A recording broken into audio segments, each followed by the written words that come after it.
If you like audiobooks or audio shows, check out a free trial of Audible. Just click the link in the description. You are listening to MindShock True Crime. This is the Johnny Gosch series. I am, of course, your host, Bruce McGuire.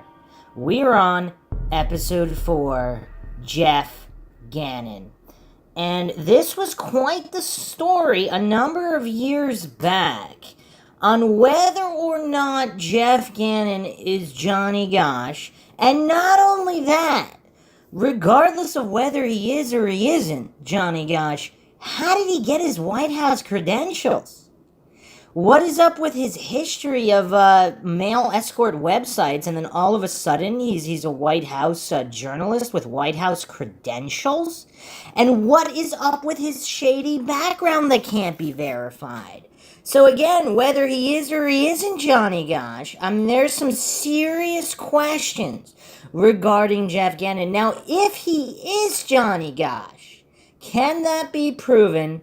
And what are we to make of this deep-rooted conspiracy within the upper echelons of corrupt politicians and corrupt establishments that the Dunning-Kruger crowd, the coincidence theorists, the authority-worshipping cultists who refuse to believe, they're too mentally weak to even consider the possibility that maybe former FBI head Ted Gunderson is not a complete moron, and maybe that Paul Bonacci got a $1 million judgment in his case for his own child abuse, exploitation, and trafficking, that judge is not a complete moron, and the evidence was sufficient enough to give him a $1 million judgment, verifying Bonacci's story, or at least certain parts of his story of being a human trafficking victim and part of this ring in these corrupt establishments, particularly in the Des Moines area in Iowa, but also supposedly a far-reaching conspiracy going all the way to the White House. So in typical MindShock fashion, with logic and reason at the forefront, instead of hallucinations and blind faith in the corrupt with horrible track records, we will be diving into the Jeff Gannon angle in this very, very daunting case, tragic case, haunting case that's just incredibly disturbing. Not only that politicians and there's these corrupt bankers and all of these scum would be involved in harming children, but the clueless goofs who deny that it's even a possibility. It's really, really weird. On MindShock, we don't claim anything is true or untrue. We just follow the evidence in as objective a fashion as possible. As always, if you enjoy the podcast, find it interesting and informative, want to help support the podcast, want to help us get awareness out there in some of these cold cases, unsolved cases, and corruption exposés, you can donate to our PayPal. Just check the link in the description. You could also become a YouTube member right here on YouTube for access to exclusive streams and chats. Make sure to subscribe to the channel, hit that bell for notifications, and like and share on Twitter, Facebook, Reddit, and Patreon. Patrons do get priority for case topic, logical analysis, co-podcast requests. You could also be a guest on the podcast depending on your tier.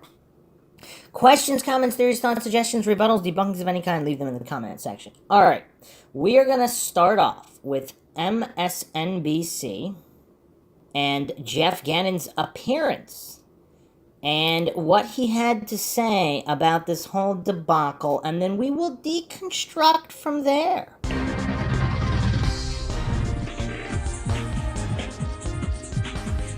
Welcome back, everyone, to the Deedle and Daniel Show. This is a story 23 years in the making. On our first show, we told you about a missing Iowa boy, Johnny Gosch. He was kidnapped back in 1982. His mother, Noreen, was here to tell her side of the story. You are obsessed with this story, I know. Today we have the man who may know what happened to little Johnny. Some claim that former White House reporter Jeff Gannon may actually be the missing boy. So right now, let's take a look back at how this story got started. Johnny Gosch vanished from his West Des Moines, Iowa neighborhood without a trace. The newspaper delivery boy was on his morning route when he disappeared. One theory, the boy was kidnapped, sexually abused, sold into a child sex slavery ring, and brainwashed by the CIA.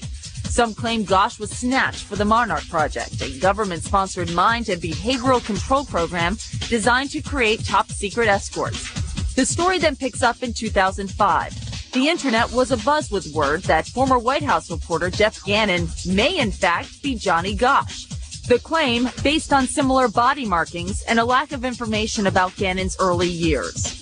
We have looked into some records that came from Pennsylvania where Mr. Gannon / Guckert supposedly went to high school.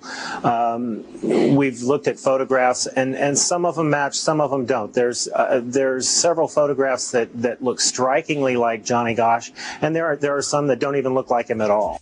In February, Gannon was exposed. His name actually James Guckert, a man with no journalism experience whatsoever, who had links to several gay escort services online. And joining us right now from Davie, Florida, the man at the center of the controversy. You're looking at him, former White House reporter Jeff Gannon, who watched our show and Bo's interview and wanted to come on and chat, and we appreciate that, sir. So, Jeff, here's what Noreen Gosch said on our last show. Let's listen, and then I'm going to ask you to react. I do not know if Gannon is Johnny or not. Only a DNA test would provide that information conclusively. Jeff, one question for you. Let's get right to the point. Are you willing to take a DNA test and settle the controversy once and for all? Yes or no? Absolutely, I would definitely take a DNA test, but that isn't even necessary because there's so much evidence available to disprove these accusations. That's a yes, then. Well, he's saying yes. My friend Jeff is saying yes. As a lawyer, I can smell a No. hitch. You got to understand something. My friend here, Jeff, who's come on our show today, didn't do anybody else's show. He's going to tell us the fact. Jeff, how old are you, first off? I'm 48 years old. 48 years old. My man Johnny Gashi there would be 35 years old. Lisa, why the are numbers. You avoiding the question? No. He just said, hey, Jeff, you said you would take a DNA. I could set this whole thing up, but let's get to the point. The point is, by giving a DNA sample, there could be opening up some other avenues of things that I kind of know that you possibly could be involved. And I don't knock it. Again, if you want to go suck on a Johnny Pump or whatever you want to do, you could do in this world. But the point is, all we're here for is to show that my friend Jeff is not Johnny Gosch. Jeff? There are dozens of people who have known me most of my life that could definitely vouch for the fact that I am not this person. Look, what happened to this child and the suffering that his mother has endured is a tragedy. But it's also been very difficult for me and my family, my real mother and members of my family who have had to listen to these fabrications being spread in newspapers, on television, and on the internet. All right, so I'm going to ask you a question, not Bo. Jeff, are you willing to take a DNA test, yes or no? Yes or no? Yes. When I cut my finger yesterday, there was plenty of DNA available. You should have stopped by. What else you want, Lisa? Are you his lawyer? No, excuse me. He's my friend Jeff down there. Jeff, thank you for coming on the show again. You know what we're doing here? All this conspiracy stuff on the blogs, on all these internets, what we're doing is we're cutting to the chase now. Again, I don't understand why, and you said it to me over the phone, and you said that you feel sorry for Noreen. You feel sorry for her missing her son, and you wouldn't put her through if you were her son. And you said you're 40. In his mouth, he says he's 40. Jeff, let's hear from him. What did you think when you saw Noreen Gosch? Let him speak. Go ahead. Go ahead, Jeff. I feel that this woman is being used by people who are trying to promote themselves as being investigators when they're not. They're fabricators. They've defamed me and put this woman through unnecessary pain, giving her hope where it doesn't exist. Jeff, you tell them. And I'm going to tell you something right now, Jeff. If we want to shut everybody's mouths up, I'll arrange with you a little DNA, give me a little blood, a little saliva, whatever you want to do. And then we'll get a little from Noreen and we'll see and we'll show them it doesn't match. And then everyone will keep their mouths shut and let you get on with your life. Because as far as I'm concerned, whatever you do in your life, if it's not a crime involved, whatever you want to be involved with, I don't really care. What I care about is people making up stories about other people and making you live now on the edge of your life. Here's my question. Jeff, have you reached out to Noreen? What have you told her? I have not been in communication with this woman because I can't determine whether some of the emails I'm getting are actually this woman or not. There are hundreds of people that are contacting me about this story. I have no idea who they are. nameless, faceless people making wild accusations. Do you have a pen and paper? Because I can give you her phone number right after the show. Bo, are you on the payroll? No, I'm not on a payroll. But when a guy is falsely accused, you got to stand up for innocent people. You're an attorney. You understand that, too. The man is going to give his DNA. The man is 48 years old. Johnny Gosch would be 35 years old. He looks 48 years old. I'm 54 years old. He looks 48 years old. Why can't the guy be telling the truth? How about we talk about Gannon Gate? Jeff, are you on any type of payroll, White House, Republican? Absolutely not. Never. I have been in the past or now. Can you understand why people would think that you're not always telling the truth? Your name isn't what you said it was. Then the liberal blogs come out and say that there's a different story. You resign. Not that there's anything wrong with it, but can you see that people may not know that you're telling the truth here? Well, I think people who are listening to nameless, faceless people making accusations on the internet, I'm sitting here in front of your cameras today to answer your questions. Where are these people? These people hide behind screen names on the internet. I'm here. I'm willing to give the evidence and tell my side of the story. Frankly, I haven't had the opportunity to tell my side of the story. Anytime that I've made appearances, people have protested my appearance, tried to shout me down. I had to go 6-on-1 2 weeks ago at one event. It's my turn. Why don't people believe me as opposed to some of these other people? Your friend Bo Dita believes you. I want to thank you very much for coming on the show today and clearing this thing up. We'll do this DNA thing, and I'll make my friend Lisa here see that you are in fact who you say you are. And Noreen Gosch, we did invite to come on to the show, but she refused. I want to thank Jeff Gannon and his lawyer, Bo Dito, for coming on the show. Okay, so wow, Dito, what a complete obnoxious buffoon. I mean, does this guy have a mental disability or something? He doesn't even let the guy speak, and he presupposes he's innocent. Like, he made it perfectly clear he's not here to find out the truth. He's here to dispel any accusation which he already assumed and hallucinated was definitively false in the direction of Jeff Gannon. Despite Jeff Gannon's name being, I mean, how many names does this guy have? Came out of nowhere. How did he get his White House credentials? Like, all these things that are shady regarding Gannon. He's calling him his friend, etc. And what's hilarious is that Daniel, she calls this buffoon out on it. It's like, is he on some kind of payroll? Because that's what it looks like. I mean, this Didal goof. I mean, this guy is such a buffoon. I mean, how does he have his own show? This is crazy. But anyway, what did we notice about Jeff Gannon? The first thing I noticed is he refused to say Johnny Gosch's name or even Noreen Gosch's name. So he's trying to depersonalize this as much as possible. Why? Would someone who's not Gosch and has no emotional connection to him, why would there be this desperate need to depersonalize? Now, the other thing that's very alarming is Gannon's blinking rate. Now, his blinking is completely out of control. So whether he is or he isn't Johnny Gosch, it seems very possible he has been a victim of some kind of brainwashing or mind control experiments. I mean, his micro expressions here just do not seem natural. And neither does his blink rate, especially if he's not Gosch and he's not connected to any kind of shady dealings. Like, if he's a 100% law-abiding citizen with no shady history, why would he be like this? It's really weird. So, let's just do a quick aside here. We're going to go to Business Insider with FBI agent Mark Boughton.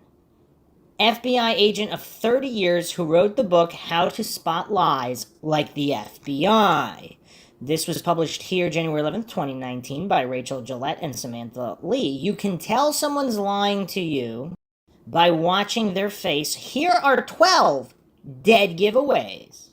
Just about everyone you know tells low-stake lies, but some people even go so far as to lie about important matters that could forever change their relationships, end their employment, or even send them to jail. Detecting high-stakes liars is often the work of the FBI, and they frequently look to facial expressions, body language, and verbal indicators as signals or tells that someone is lying. And it's really funny, too, because a lot of the Dunning-Kruger crowd, these, like, clueless goofs who think micro-expressions are all BS and you can't tell how someone's lying, just because, I mean, yes, a small percentage of the population that are good liars or sociopaths or whatever, they might not have these giveaways. But that doesn't mean that micro-expressions aren't scientific and that they they aren't tells. But for whatever reason, a lot of these clueless goofs hallucinate that it's 100% fraud, like fake and fraud, like psychics or something, which is another can of worms. But anyway, continuing on here. Mark Boughton, an FBI agent of 30 years and author of How to Spot Lies at the FBI, tells Business Insider that he used certain tells to help identify Timothy McVeigh as a suspect in the Oklahoma City bombing. And of course, that's different from him acting alone, which, yeah, a lot of people have actually asked for an Oklahoma City MindShock episode. That one might have to be for the Rumble channel. I don't know if YouTube would be happy with the search for the truth in that particular case. But being able to read facial expressions to detect lies can be beneficial even if you're not conducting criminal investigations, he says. There are a number of facial expressions and associated reactions that could indicate someone is lying to you, he says. Some are caused by nervousness, some by chemical reactions, and others by physical reactions. Now, let's keep in mind here, Gannon is a White House reporter, used to being on camera asking rapid-fire questions of high-profile politicians. So this is not some guy that, like, works in some kind of cubicle that's the first time on the news, first time in front of an audience, first time speaking, in which case that could theoretically justify some kind of nervousness. So let's keep that in mind as well. To start, he says it's important to understand how the person in question normally acts. It's best to observe someone for a while as you make small talk or ask innocuous questions in order to see what his usual reactions are, including tics he may have, he says. Then, if he exhibits several lying indicators when you ask more pointed or suggestive questions, and these are not the ones he previously performed, you can be confident that he's likely lying. Here are some things you can do to tell if someone's lying. Watch their eyes. Eyes darting back and forth. People's eyes usually dart back and forth when they feel uncomfortable. Now again, uncomfortable doesn't mean lying, they just are uncomfortable. And make of that what you will. This is a physiological reaction to him feeling uncomfortable or trapped by your questions that he doesn't want to answer. Boughton says, it's a throwback to when people had to seek an escape route when they feared they were in a dangerous situation, such as facing a human or animal adversary. And here's another point. If Gannon is that uncomfortable, why would he even go on the show to talk about this? Unless either someone forced him to. But again, if he's not Johnny Gosch, why would he be that uncomfortable? And again, I'm not alleging he is or he isn't. I'm just trying to discern. Because maybe he isn't Johnny Gosch, but he is involved in some kind of shady dealings at the White House or possibly even human trafficking operations or some kind of mind control experiments, whatever. But why would he be... I mean, it's just weird how he would go on the show regardless of that as well. But anyway... Keep an eye out for rapid blinking. Rapid blinking. When people are stressed about lying, they may blink 5 or 6 times in rapid succession. So it's not just lying, but they're lying and they're stressed about it. So, for example, some kind of sociopathic serial killer, they might be perfectly happy to lie and they wouldn't be stressed about lying. So they could just lie to your face all day long and not excessive or rapid blink. Because they're not stressed about their lying, they're comfortable with it. So Jeff Gannon here, he seems highly stressed. Now, is it stressed about lying specifically? Or is it stressed about something else and other connections? Either way, he seems highly stressed and agitated and some kind of lying involved. A person will ordinarily blink about 5 or 6 times a minute. Or once every 10 or 12 seconds. Boughton says, when stressed, for instance, when someone knows he's lying, he may blink 5 or 6 times in rapid succession. And that's exactly what we see here with Gannon. Boughton says exceptions to the usual blink rate mostly have to do with production of dopamine in the body. For example, a person with Parkinson's will have a noticeably slower blink rate than what is usual, while a person with schizophrenia will blink more rapidly than normal. And again, compare it to when Gannon is not answering a question. He seems to be sitting there calmly without excessive blinking. It's only when he's speaking on this matter that he goes into excessive blinking mode. Count how long someone closes their eyes. Closing eyes for more than 1 second at a time. People often close their eyes for more than a second at a time when they're lying. Boughton says that when a person closes his eyes for a second or two, he may indicate he's lied to you, since this is a type of defense mechanism. Normally, he says a person will blink at a speed of 100 to 400 milliseconds, or 0.1 to 0.4 of a second. Pay attention to the direction they look. Looking up to the right. Right-handed people usually look up to the right when they're about what they saw. When you ask a normal right-handed person about something he's supposed to have seen, if he looks upward and to his left, he's usually accessing his memory of the incident, Boughton says. However, if he looks upward and to his right, he's assessing his imagination and he's inventing an answer. Boughton says that left-handed people will usually have just the opposite reactions, and some people will stare straight ahead when trying to recall a visual memory, he says. And I have to jump in here because there's a very important caveat here to establish the control, because that might be true for, let's say, 80% of the population, 70, 80%, but there's a decent percentage that do the opposite. Right-handed, or they do the opposite of what was just stated here. So that's why you need to ask them a definitive question so that's easy, that you know is true. So you could see which way they look when they're telling the truth, not to just jump at them with try to figure out if they're lying or not, because even 10% of the population, I mean, out of a country of hundreds of millions of people, that's millions and millions of people that will have the opposite of this. So that's not, yes, you could say the majority of people do that, but you really have to establish. Take note of what you're asking them, looking directly to the right. Right-handed people normally look directly to the right when they're lying about what they heard. And again, that's something that's individual more. If you ask a person about what a person heard, the eyes will shift to his left ear to recollect the sound he heard, but if his eyes shift towards his right, he's about to fib, Boughton says. The key is what they're trying to recall, looking down to the right. Right-handed people often look down and to the right when they're lying about smells or sensations. His eyes will shift downward and to his left if he's going to tell you his memory of a smell or touch or sensation, such as a cold draft or a terrible odor, Boughton explains. But his eyes will shift down and to his right if he's going to lie. Bunched skin beneath and wrinkles beside the eyes indicate a real smile. A false smile doesn't affect the eyes, and it's just done with the mouth. Boughton says that when people genuinely smile, the skin around their eyes bunch and wrinkle. And you can clearly see Gannon's false smile here after mentioning the DNA test. And of course, he never actually did take a DNA test. But before we get back to that, watch their hands as well. Face touching. People's faces often itch when they lie. Touching one's face may indicate lying. And again, this is so individualistic. And then, of course, you also have to factor X percentage of the time there will be an itch. So, regardless of whether they're lying or not. So this one's a little tougher unless they're excessively itching only when answering certain types of questions, and they're not itching at all for long stretches of time on the questions that they're answering truthfully. Boughton explains that a chemical reaction causes people's faces to itch when they lie. And keep an eye on what they do with their mouth. Pursed lips. People may purse their lips to counteract the dry mouth that comes with lying.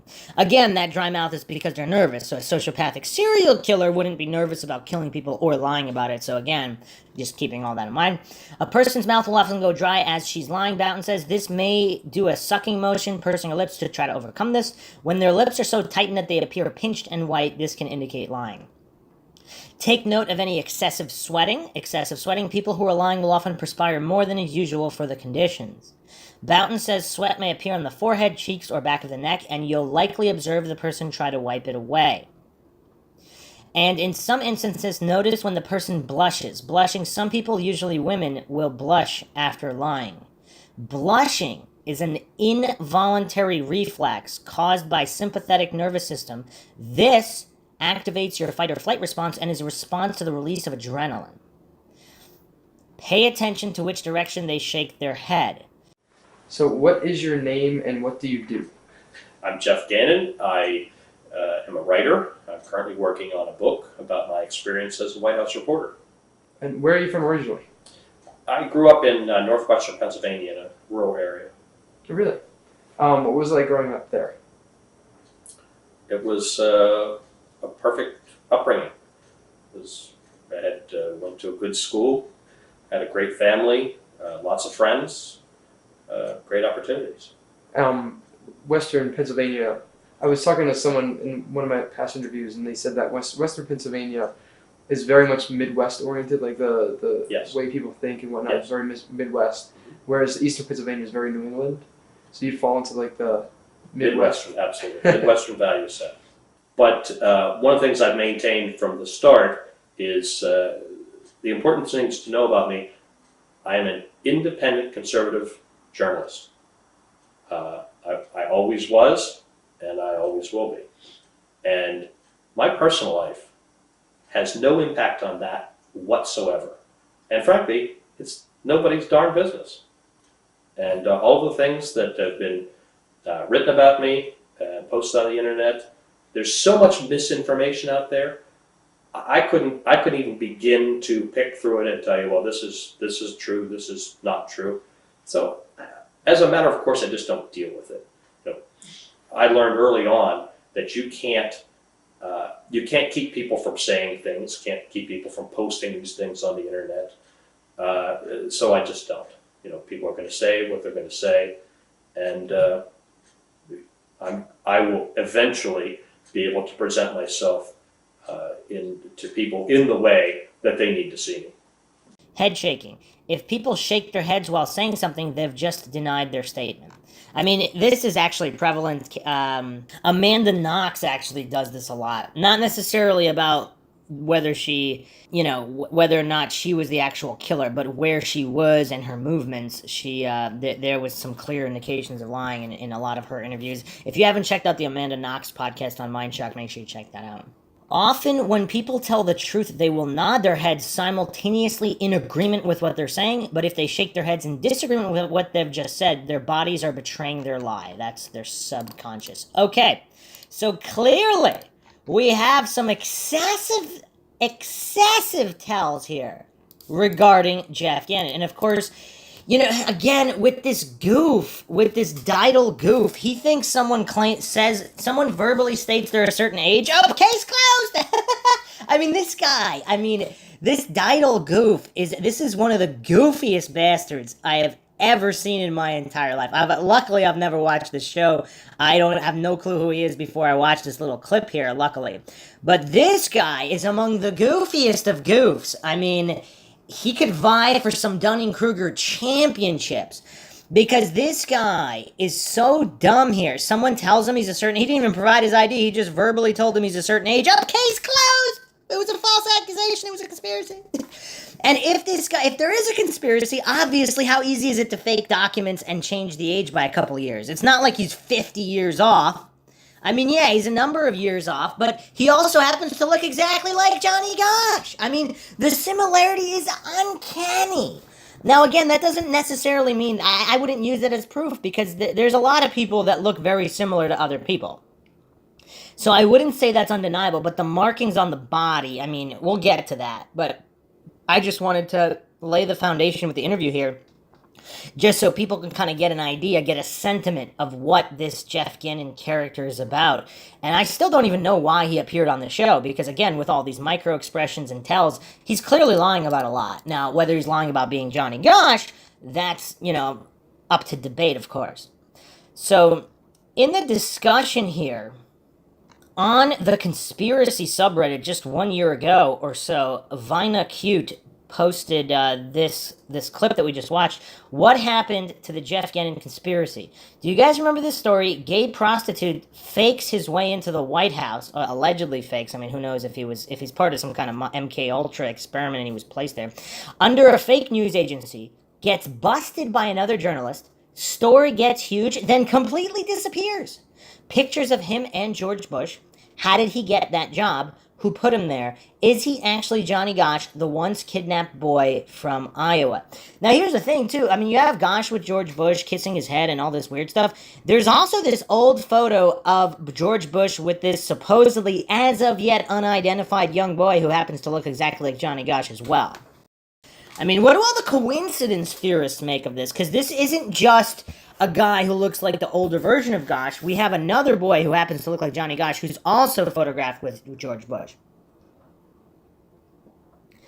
And then if you checked out the previous episode of the MindShock Johnny Gosch series, there's the Colorado area where Bonacci claims that he and Gosch were taken in this Colorado ranch in a general vicinity of areas tied to Tweet Kimball, this ranch owner who's friends with none other than the Bush family. So, I mean, the coincidence stack is so stratospheric here. I mean, I don't know what to make of it. I mean, what do all the coincidence theorists and corruption deniers think about this? Vinacute also posted this. Let's keep this thread going. Really curious about what happened to the story. Post what you can find. This was the news agency he worked for at the time, Talon News. You can see that Talon News is owned by Endeavor Media Group. Is this a fake company? Endeavor Media Group is a company with a P.O. box and a fake phone number listing. When checking on EndeavorMediaGroup.com on who is, the same info comes up, but EndeavorMediaGroup.com is a forbidden domain. Also, when Googling Endeavor Media Group in February 2005, it got you nothing. It's like this company didn't exist. And it didn't until Monday, February 7th, 2005. Huh. That's weird. And that's in Herndon, Virginia, near the Pentagon. So, other people stated here, he was on the White House guest register over 200 times. So this wasn't just one or two instances. Okay, now, before we go further down the rabbit hole, let's go to a really, really mind-shocking article here, December 15, 2012, on clandestineragerevealed.wordpress.com. This is pretty crazy. Johnny Gosch, a rare survivor. Found this article on Facebook earlier this month. It pissed me off to no end. There are many people lecturing, writing, and appearing in person to disclose MKUltra. Only a few of the writers will discuss what is happening to the children. This person at Blogspot did an incredible job of putting this phenomenal article together about Johnny Gosch on pedophileringilluminati.blogspot.com. This article is no longer up. Okay. But it's been reposted here on clandestineragerevealed.wordpress.com. Okay.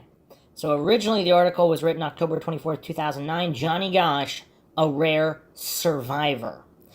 And this is really, really crazy stuff. So we're going to get into some of the occult angles and all of that Ted Gunderson blew the whistle on before.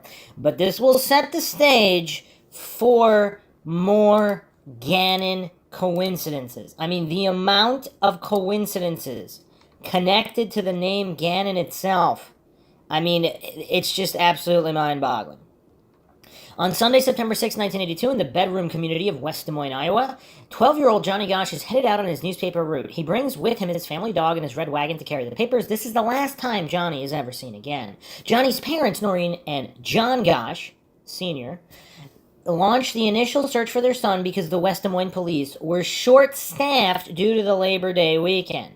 Noreen knew in her heart that her son had not run away from home as the police suspected, but he had been abducted by a stranger. Because both the Gosches were asleep when Johnny left that house that morning, there is conflicting information on what he was wearing that day. Their best guess was either dark sweatpants or a white t-shirt with blue jean cutoffs. Another newspaper boy named Mike tells police that a stocky man in a 1979 or 1980 blue two-tone, two-door Ford Fairmont with Iowa plates had been driving around that morning asking the newspaper boys for directions. Johnny told Mike that the man made him feel uncomfortable when he asked him for directions. As the boys noticed the Fairmont circling the area again, Johnny said he was heading home. Mike watched Johnny walking down the street and noticed another man he hadn't seen before walking closely behind Johnny as he turned the corner. A police artist creates a composite sketch of the stocky, dark-complected man seen driving the car. Witnesses described him in his 30s with a mustache. The sketch is released to the media, but nothing solid comes from the lead. Days turned into weeks, and weeks bled into months. Noreen becomes obsessed with finding her son. Every night she leaves her porch light on. She does numerous television interviews hoping that Johnny will see her and know that help is on the way. Usually when a child is abducted, he's not seen or heard from again, but in the years following Johnny's disappearance, there were sightings, evidence, and bizarre coincidences. And to this very day, many believe Johnny was the victim of a bizarre and insidious plot and is still alive and in hiding. Soon after his abduction, Johnny was drugged, molested, sold, and prostituted. This was not a random kidnapping. Johnny was clearly targeted. On September 19th, 1982, Michael Aquino purchases Johnny for $35,000. They travel to Colorado to a house near Sedalia in the vicinity of Elephant Rock and Jar Canyon. This house was shown on one of America's Most Wanted programs broadcast in 1992, where Johnny begins a program of torture, mind control, and prostitution. Aquino is a military intelligence officer with ties to the CIA's mind control branch. He has the contacts, resources, and motivation to head an organization of criminals that kidnap children and transform them into sex slaves to satisfy his own personal mental illness while disguising the operation under the umbrella of national security. On August 12, 1984, 2 years after Johnny disappeared, 12-year-old Eugene Martin, another paperboy for the Des Moines Register, disappears while on his newspaper route. Noreen Gosch receives information another paperboy will be abducted prior to Martin's disappearance and reports it to local police. They call her crazy and disregard the tip. The FBI jumps on the Martin case immediately, but like Johnny, it's as though Eugene has disappeared without a trace. On August 16th, President Reagan phones the editor of the Des Moines Register, James Gannon. So, yeah, James Gannon. Now, keep in mind, Jeff Gannon, supposed original name is James Guckert, James Dale Guckert. The West Des Moines, the Des Moines Register editor is James Gannon. So, Jeff Gannon, formerly James Guckert. The editor, James Gannon. Swap first and last names. Does anybody find that strange? And Gannon itself, I mean, it's not like Gannon is like Smith or Johnson. I mean, Gannon is not that common of a name. I actually cannot recall ever knowing anybody with the last name Gannon. I mean, I've probably seen it somewhere, not relation to this case, once in a blue moon, but this is not a super popular last name. What does everybody make of that? But continuing the story here, Des Moines Register, okay, so President Reagan phones the editor of the Des Moines Register, James Gannon, and asks what, if anything, he can do to help in the disappearance of the two boys. To date, authorities have been unable to positively link these two cases. For the next 2 years, there are sightings of Johnny all over the U.S., including a dollar bill, which shows up in Sioux City, Iowa. Written on the front of the currency is, "I am alive, Johnny Gosch." Then on Valentine's Day 1988, a typed letter arrives at the Gosch home. It's postmarked Idaho. The writer says he's Johnny and he's been kidnapped and forced to do terrible things. He says his kidnappers have dyed his hair and given him a new name. He types at the end of the letter, "Your son, Johnny Gosch." The note also mentions the incident in Oklahoma where Johnny approached a woman for help. According to Noreen, that tip was also never made public, which validates for her that the letter is authentic.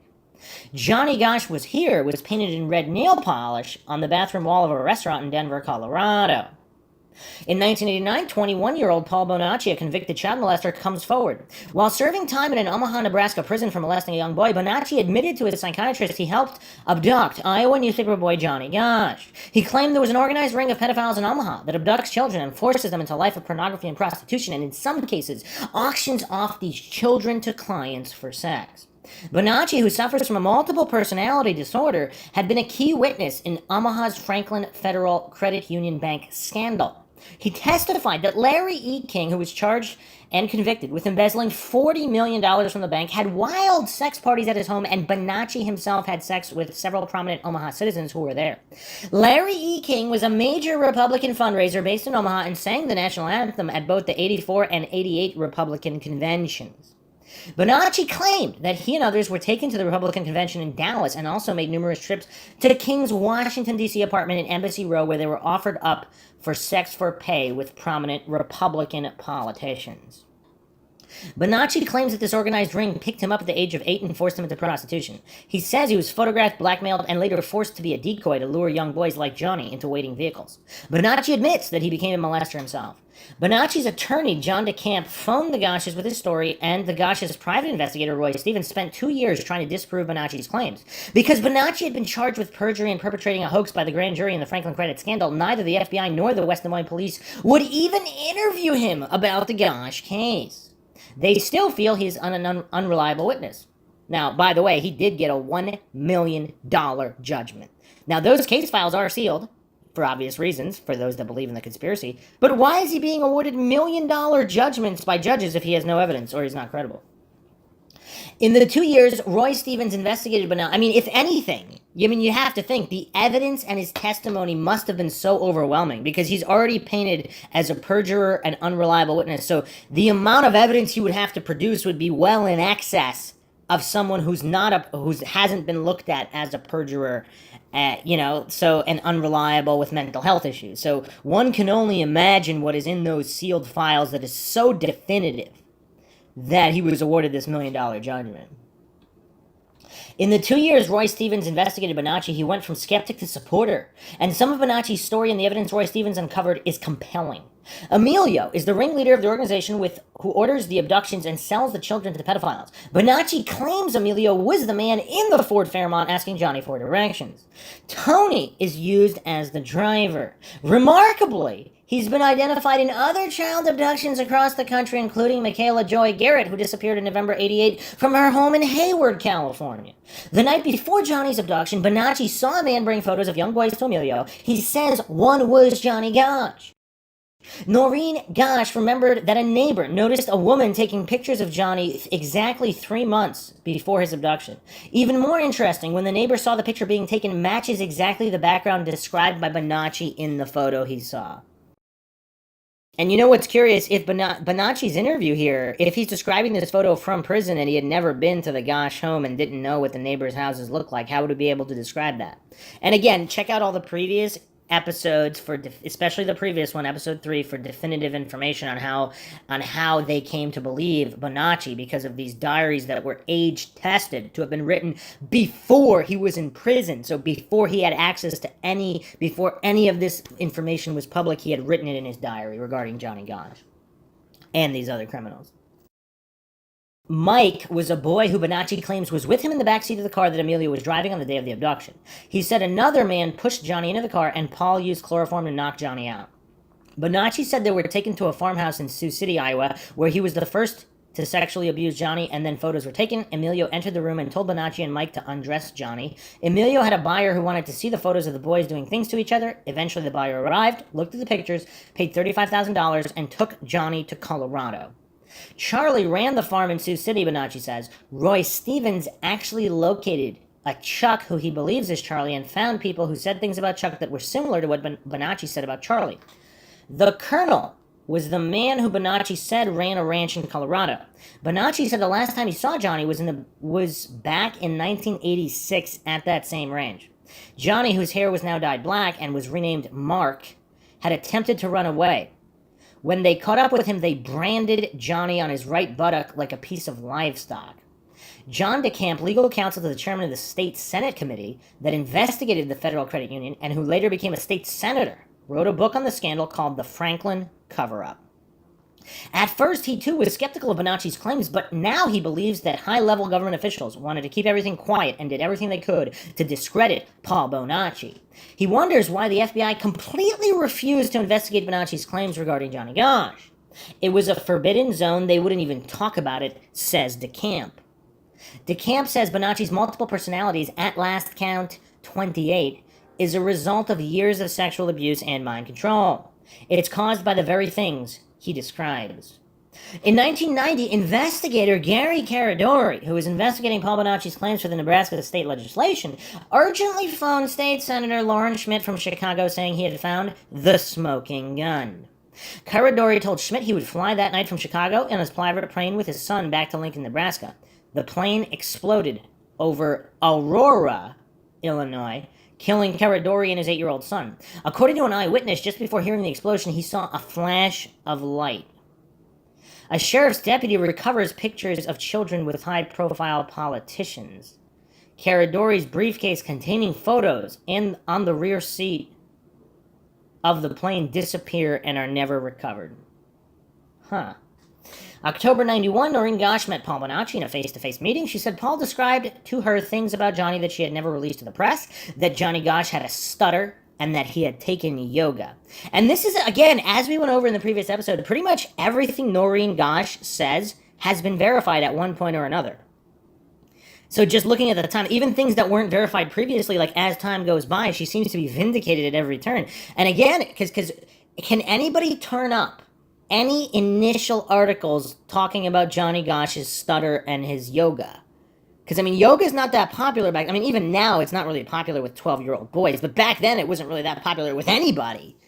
So, yeah, I mean, this is crazy stuff here. Because of these small details, she believes Paul Bonacci's story is true. In a bizarre coincidence, that summer, a friend of the Gosch... See, this is truly a coincidence. I went over this in the previous episode. This might have actually been a neighbor, and I would like to know if this was the same neighbor that saw that woman photographing Gosch. In a bizarre coincidence, that summer, a friend of the Gosches was in a Denver restaurant and noticed painted on the bathroom wall in a bright red nail polish, Johnny Gosch was here.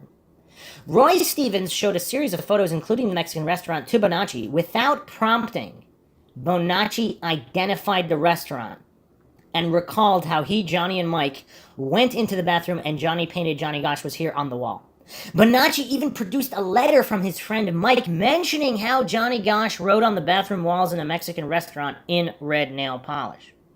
In 1992, America's Most Wanted aired the Johnny Gosch story, and with the help of Paul Bonacci, several composite sketches were drawn of the principals involved in the alleged pedophilia ring. The FBI attempts to get the network to kill the story. Why would the FBI not want the show to air? After the show aired, Noreen Gosch received a 14-page letter from a boy named Jimmy, who said the same men who abducted her son had abducted him, and he told her that Johnny was still alive. Noreen said he knew personal details about her son that she had never before released, and she believes him. America's Most Wanted aired a series of interviews with Jimmy in March 93 in which Jimmy talked about his friendship with Johnny. He said they had made a blood oath to protect and help each other and to trust each other always. Jimmy said he was with Johnny at the ranch in Colorado for 4 years, and that when Jimmy overheard talking about escaping, he too was branded. Jimmy lifted his pant leg and revealed a large brand on his leg similar to the brand Paul Bonacci had seen on Johnny. Jimmy later met with Noreen and John Gosch Sr. and gave them a diary he had kept of his life. Included in it were some of Johnny's memories of the time when he was a paper boy. Jimmy wrote that Johnny had 37 customers and how proud he felt when he won the local paperboy competition and won a free airline ticket. Noreen says all of that is true. America's Most Wanted producers took Bonacci to Colorado in an attempt to find the Colonel's ranch where these boys say they were held. Outside of Buena Vista, but Paul Bonacci recognized the piece of property. He physically reacted when he walks up to the front door and began to cry uncontrollably. Paul showed America's Most Wanted the secret underground chamber where he says the children were put in case authorities came by. Paul says some of the boys were placed there blindfolded as a form of punishment. In 97, Noreen Gosch says Johnny himself paid her a visit. He stayed for an hour and told her what happened to him and why he could never come home or see her again because of the criminal activity he's now involved in. That sparked a book penned by Noreen called Why Johnny Can't Come Home. But the latest twist is the most bizarre. On August 27th, 2006, 2 photos were left at the home of Noreen Gosch. In one photo, a young boy is tied up and gagged, and a brand mark is seen on his upper arm, which surprisingly appears identical to the brand mark on Jimmy's ankle that America's Most Wanted videotaped in 1993.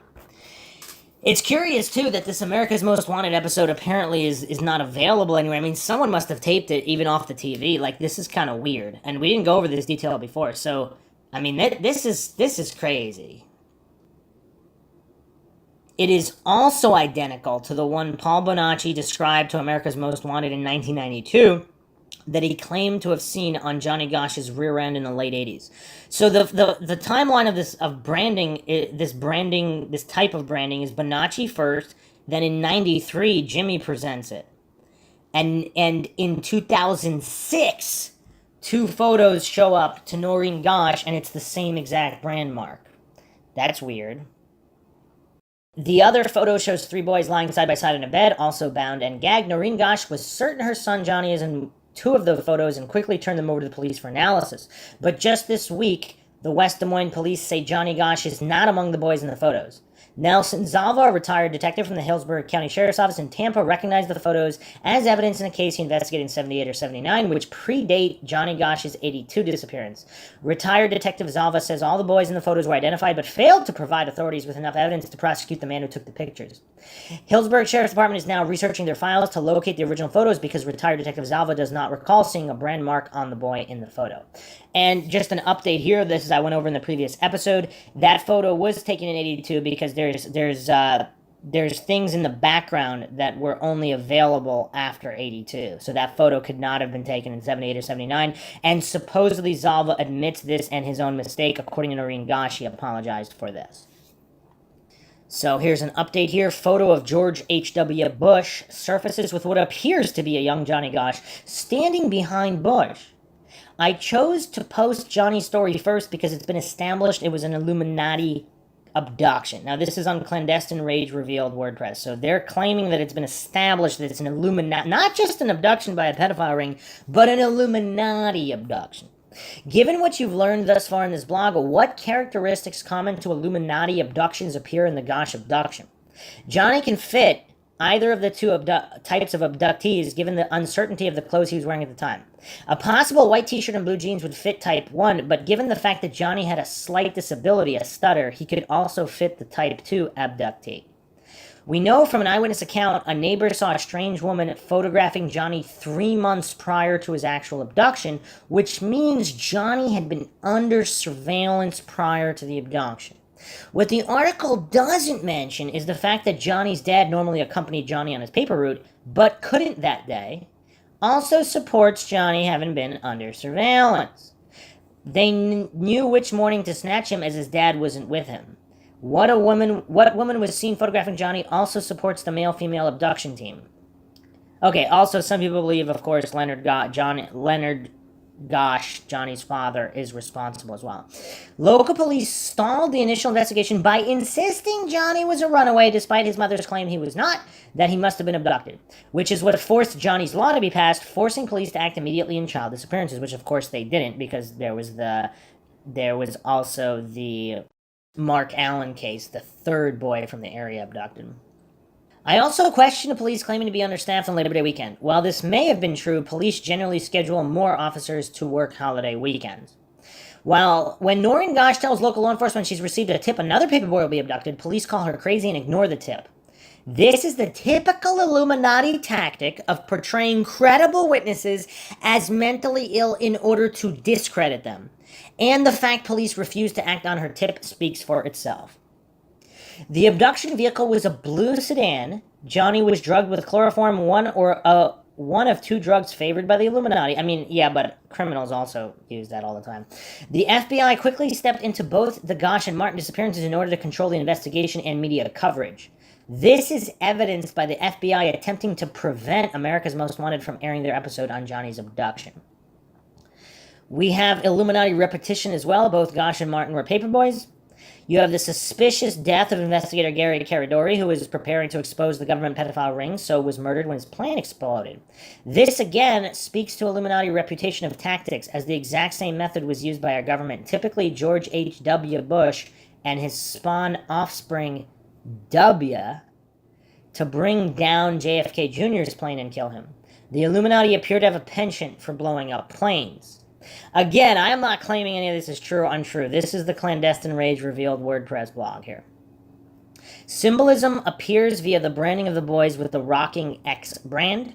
Numerology, Johnny was born in the 11th month, was under surveillance for 3 months, and was just shy of his 13th birthday, as is often the case in male abductions for this pedophile ring. The boys are often just shy of their 13th birthday or are 13 years old when abducted. Satanic holidays. While Johnny was abducted just 2 days before the Marriage of the Beast satanic holiday, his upcoming birthday may have been more of a mitigating factor, as the most important holiday to Satanists is one's own birthday. We have evidence tampering in the Caradori plane crash by apparently both law enforcement and the government. The photos recovered by the sheriff's deputy and the backseat of the plane both mysteriously disappear. So the entire backseat disappeared. What's really interesting about this, so they were there during the crash and then disappeared, never recovered. What's really interesting about this case is that all questioning of witnesses and discovery of evidence that Johnny was abducted into this pedophile ring was not done by law enforcement or the FBI, but by the private investigators Noreen Gosch hired to investigate Johnny's abduction. Johnny Gosch is now 39 years old, and to date, no one has been charged or prosecuted in his abduction, despite the overwhelming evidence that was discovered pointing to an Illuminati abduction. Thinker Bell posted a response to this article here, January 27, 2013. Very interesting response here. There's nothing clandestine about them. These people stalk and terrorize for profit. Some claim they are trying to solve crime. Most are committing crimes. They pop up and reveal themselves in the groups they represent easily enough. Most get out of the military or police force or simply want to be private detectives and perpetuate the stalking. They hawk their unfounded wares to the ears of liars who believe their lies. They curl up in conspiracy blogs and rage on. They snuggle up to police who protect their atrocities. They sell their wares to religious outlets and media moguls as well. Gosch's case is representative of what they really do. They pinned all their robberies on one bank. The fact is they filter through many of the purpose of running the same scam. They pull this crap in my state too. It wasn't until I was in another state that I realized that they were not only stalking me, but had been working over my brother, who once lived near a military base in another state. He thinks anyone that has been in the military does so for the betterment of the country. Most are there for the betterment of themselves. We saw a woman sitting at the end of the block. She'd sit there for a long time with no obvious reason, as most were rather elderly, so it isn't reasonable they were surveying a drug house. I figured she was the wife of a Marine that had befriended him earlier. The conspiracy theorists have set up shop in the area. It was noticeable a few years ago when I noticed I couldn't get a car repaired anywhere they were. What? What they do is stalk people, break in, and try to convince people they have some type of mental dysfunction. For elderly, it would be a dementia-type syndrome. Some have dementia, but what they do is consistent with what they are doing to even younger people. What they want is their meds and access to their financial records. When they start the genetic connecting, it's only a reason to track down family members and threaten their target with the harm they'll do to those people if they don't do their bidding. They'll haul in illegals and drugs and find people to hide behind in the process. The media hides them well with their experts. In my state, they chase storms and catastrophes. They haul these illegal with them. They target people to hide behind for their credit card scams and identity theft operations. Recently, I had a man make a plate for my mailbox to keep these mind-reading superheroes out. I told him what was going on. He asked if I'd ever seen them, as he, too, believes in the power of the military to create the same effects. Yes, many times. These people aren't masterminds. It's just they've conducted studies that ensures they employ the worst and most insecure people imaginable. I recall a woman who administered these tests once said when they took it, it was suggestive she'd go into plumbing. He lives in fear, much like cancer patients, because people want the painkillers. This is why the woman was sitting at the end of the block, no doubt. Nothing a decent switchblade couldn't take care of. What the heck comment is that? Okay. Well, anyway, let's continue on here. So, Illuminati, mind control, abduction, or not, what is going on with Jeff Gannon? So, let's go through the wiki breakdown on Jeff Gannon. James Dale Guckert, born May 22nd, 1957, allegedly, is an American conservative columnist better known by the pseudonym Jeff Gannon. Between 2003 and 2005, he was given credentials as a White House reporter. He was eventually employed by the conservative website Talon News during the later part of this period. Gannon first gained national attention during a presidential press conference on January 26, 2005, when he asked United States President George W. Bush a question that some in the press corps considered so friendly it might have been planted. The question was, how are you going to work with Senate Democratic leaders who seem to have divorced themselves from reality, end quote. Divorce themselves from reality. I mean, is that kind of like an inside joke? I mean, I'm going to go over the theory that Jeff Gannon, the mind control, and the multiple personality disorders are so crazy that if he really is Johnny Gosch, he doesn't think he is. And he doesn't believe he is, even if he is. But of course, the subconscious knows. Gannon routinely obtained daily passes to White House briefings, attended 4 Bush press conferences, and appearing regularly at White House press briefings. Although he did not qualify for a congressional press pass, Gannon was given daily passes to White House briefings after supplying his real name, date of birth, and social security number. Gannon came under public scrutiny for his lack of a journalistic background prior to his work with Talon, and his involvement with various gay escort service websites using the professional name Bulldog. Gannon resigned from Talon News. And is the Talon News, like, so this was some kind of fake company, but what does Talon mean? That he's within the talons of this conspiracy and these group of traffickers? Gannon resigned from Talon News February 8, 2005. Continuing to use the name Gannon, he has since created his own official homepage and worked for a time as a columnist for the Washington Blade newspaper, where he confirmed he was gay after he was outed. Most recently, Gannon operated JeffGannon.com, a blog where he criticized those who exposed him, the old media, and the angry gay left, accusing them of promoting a double standard. The site has since been taken offline and the domain expired. He published a book titled The Great Media War in 2007. Media career, White House press credentials. Gannon first attended White House press conference February 28, 2003, and there asked a question of then White House press secretary Ari Fleischer. At the time, Gannon had never had an article published and was not associated with any kind of news organization. Talon News had not yet been created. However, Gannon states that he was editor of his high school student newspaper as proof of having some journalistic experience. And was that ever verified? That's just his claim? White House Press Secretary Scott McClellan later stated that there had been no breakdown in security and no one had intervened on Gannon's behalf to ensure his access, despite the fact that he had been able to get a press pass for the White House using an assumed name. Gannon's response was that the alias Jeff Gannon was a professional name used for convenience, claiming that his real last name is hard to spell and pronounce. Guckert? That's not that hard. And that the Secret Service was aware of his identity. Journalists have said that it can take weeks to get the kind of clearance Gannon received. He was issued one-day press passes for nearly 2 years, avoiding the extensive background checks for permanent passes, and sidestepping his inability to gain the necessary congressional press pass. He applied for a congressional press pass in April 2004, but was denied one by the Standing Committee of Correspondents, a group of congressional reporters who oversee press credential distribution on Capitol Hill, on the grounds that Talon did not qualify as a legitimate independent news service.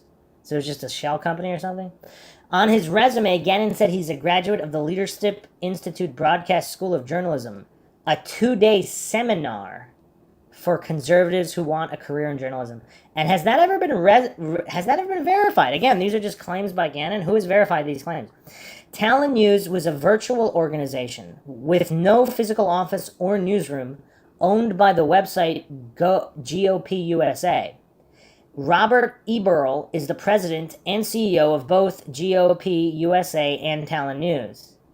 This has led to unproven charges that Talon News was created specifically to give Gannon a news organization that he could ostensibly represent to justify his continuing to work at the White House. By the middle of February 2005, the Talon News website had shut down indefinitely, according to the message on the site, and since May 2007, the Talon News site has been a parody, and its pages link to the Fire Sign Theater's website. What? What the heck? So the Fire Sign Theater, an American surreal comedy troupe. Okay, so is this whole case some kind of psyop? Because the coincidence stack is insane. The names are insane. I mean, everything you look at, it just doesn't make any sense. The controversy over Gannon's background started after President George W. Bush's January 26, 2005 press conference, at which Gannon asked the president the following question. Senate Democratic leaders have painted a very bleak picture of the U.S. economy.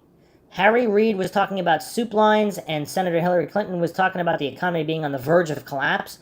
Yet, in the same breath, they say that Social Security is rock solid and there's no crisis here. How are you going to work? You've said you're going to reach out to these people. How are you going to work with people who seem to have divorced themselves from reality?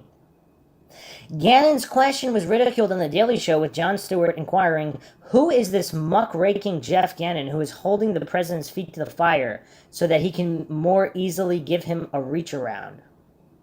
The question was also derided by a number of bloggers who considered it an excessively deferential question for a reporter to ask at a presidential press conference. The question also contained a factually inaccurate assertion. The supposed comments about soup lines had not been made by Reid, but had been satirically attributed to him by conservative commentator Rush Limbaugh. So Gannon couldn't even get his facts straight.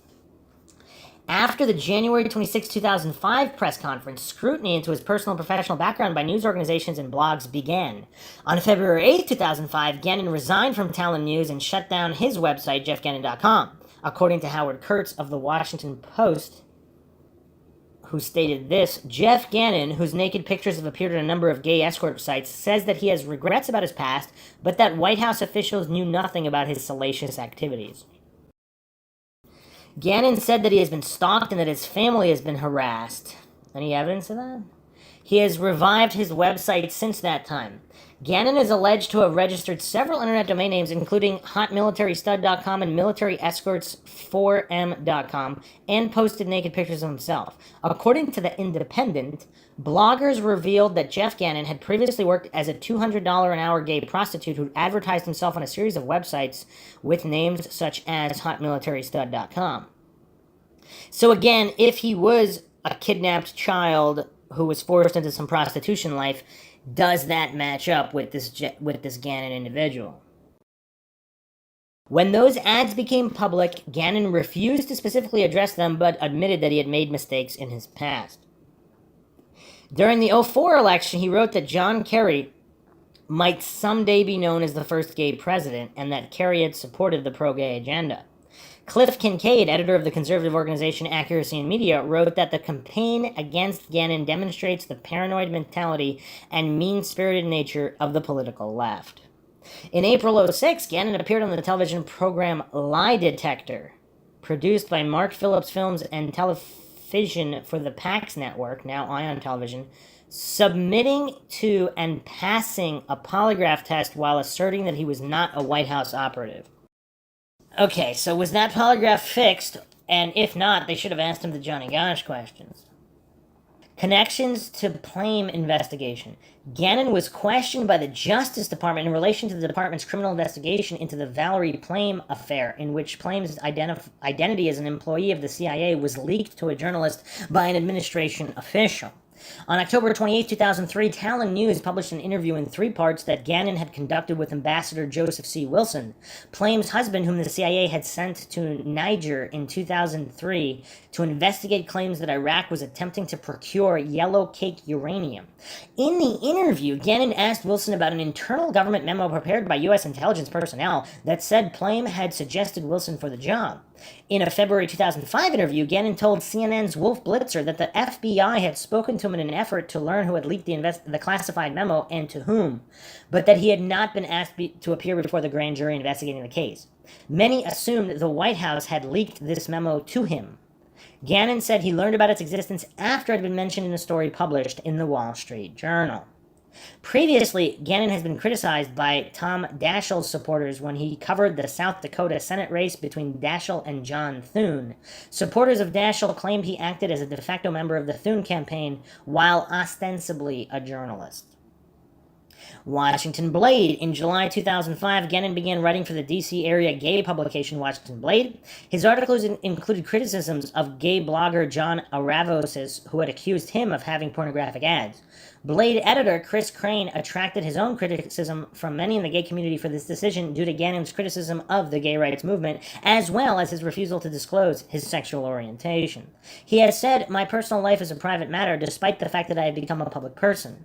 Crane defended his decision in September 2005 editorial, writing that the steady stream of feedback and vitriol has declined a little with each new Gannon article. Crane resigned as editor in 2006, retaining ownership in the paper's parent company. The new editorial team fired Gannon as a result of what editor Kevin Naff called Gannon's huge credibility problem. The House Judiciary Committee. The House Judiciary Committee voted against House Resolution 136 on March 16, 2005 that would have directed the Attorney General and the Secretary of Homeland Security to transmit documents in the possession of officials to the House of Representatives. These documents related to the security investigations and background checks involved in granting Gannon access to the White House. The documents were to be transmitted no later than 14 days after the date of adoption of the resolution. During the committee meeting, Democratic Representative Sheila Jackson Lee claimed that Gannon had engaged in a penetration of the White House, maybe a security breach, and I do not believe it can be answered with self-investigation. Wow. Chairman Jim Sessenbrenner said that the letter from the Secret Service dated March 7, 2005 stated, "Please be advised that our Office of Protective Operations has looked into this matter and has determined that there was no deviation from Secret Service standards and procedures as your letter suggests."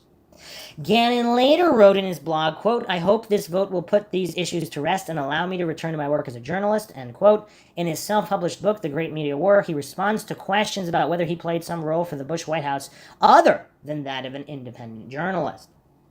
White House records. Democratic Representatives John Conyers of Michigan and Louis Slaughter of New York had submitted similar requests under FOIA on February 15, 2005. The Department of Homeland Security answered Slaughter's request with Secret Service records of Gannon's check-in and out times at the White House. In a 2005 interview, he stated that he has never spent the night at the White House. Okay, and if he had, what would he state? Okay, so there's just, in this case, obviously, one big mess here, and so many unanswered questions. So let's go to Web Sleuths for some posts here from 2019. According to people claiming to be involved in the pedophile ring, Johnny was kept alive because he was so much in the media limelight. He was the golden boy or the media boy, then he ran away and escaped. Neither Eugene Martin nor Mark James Allen had the same publicity as Johnny, so if Johnny is alive, and if the others were abducted into the same organization and are dead, then one could justify it that way. I mean, that's an interesting point that nobody thinks about. So all these sickos, would they want to pay more for this missing boy who had all this national attention? So would this pedophile ring make a lot more money by keeping him alive? The only reason I can think of that would keep a grown man from resurfacing and reconnecting with his family are: one, the family had something to do with the abduction, John Leonard Gosch, ?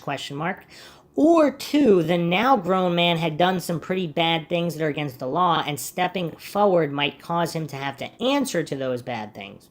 What else could keep a 40-something man from stepping forward and saying, "Hey, I'm John Gosch, and this is what happened when I was 12? Some responses here: never underestimate the power of fear. And that's a good point as well. Some post here regarding Gannon.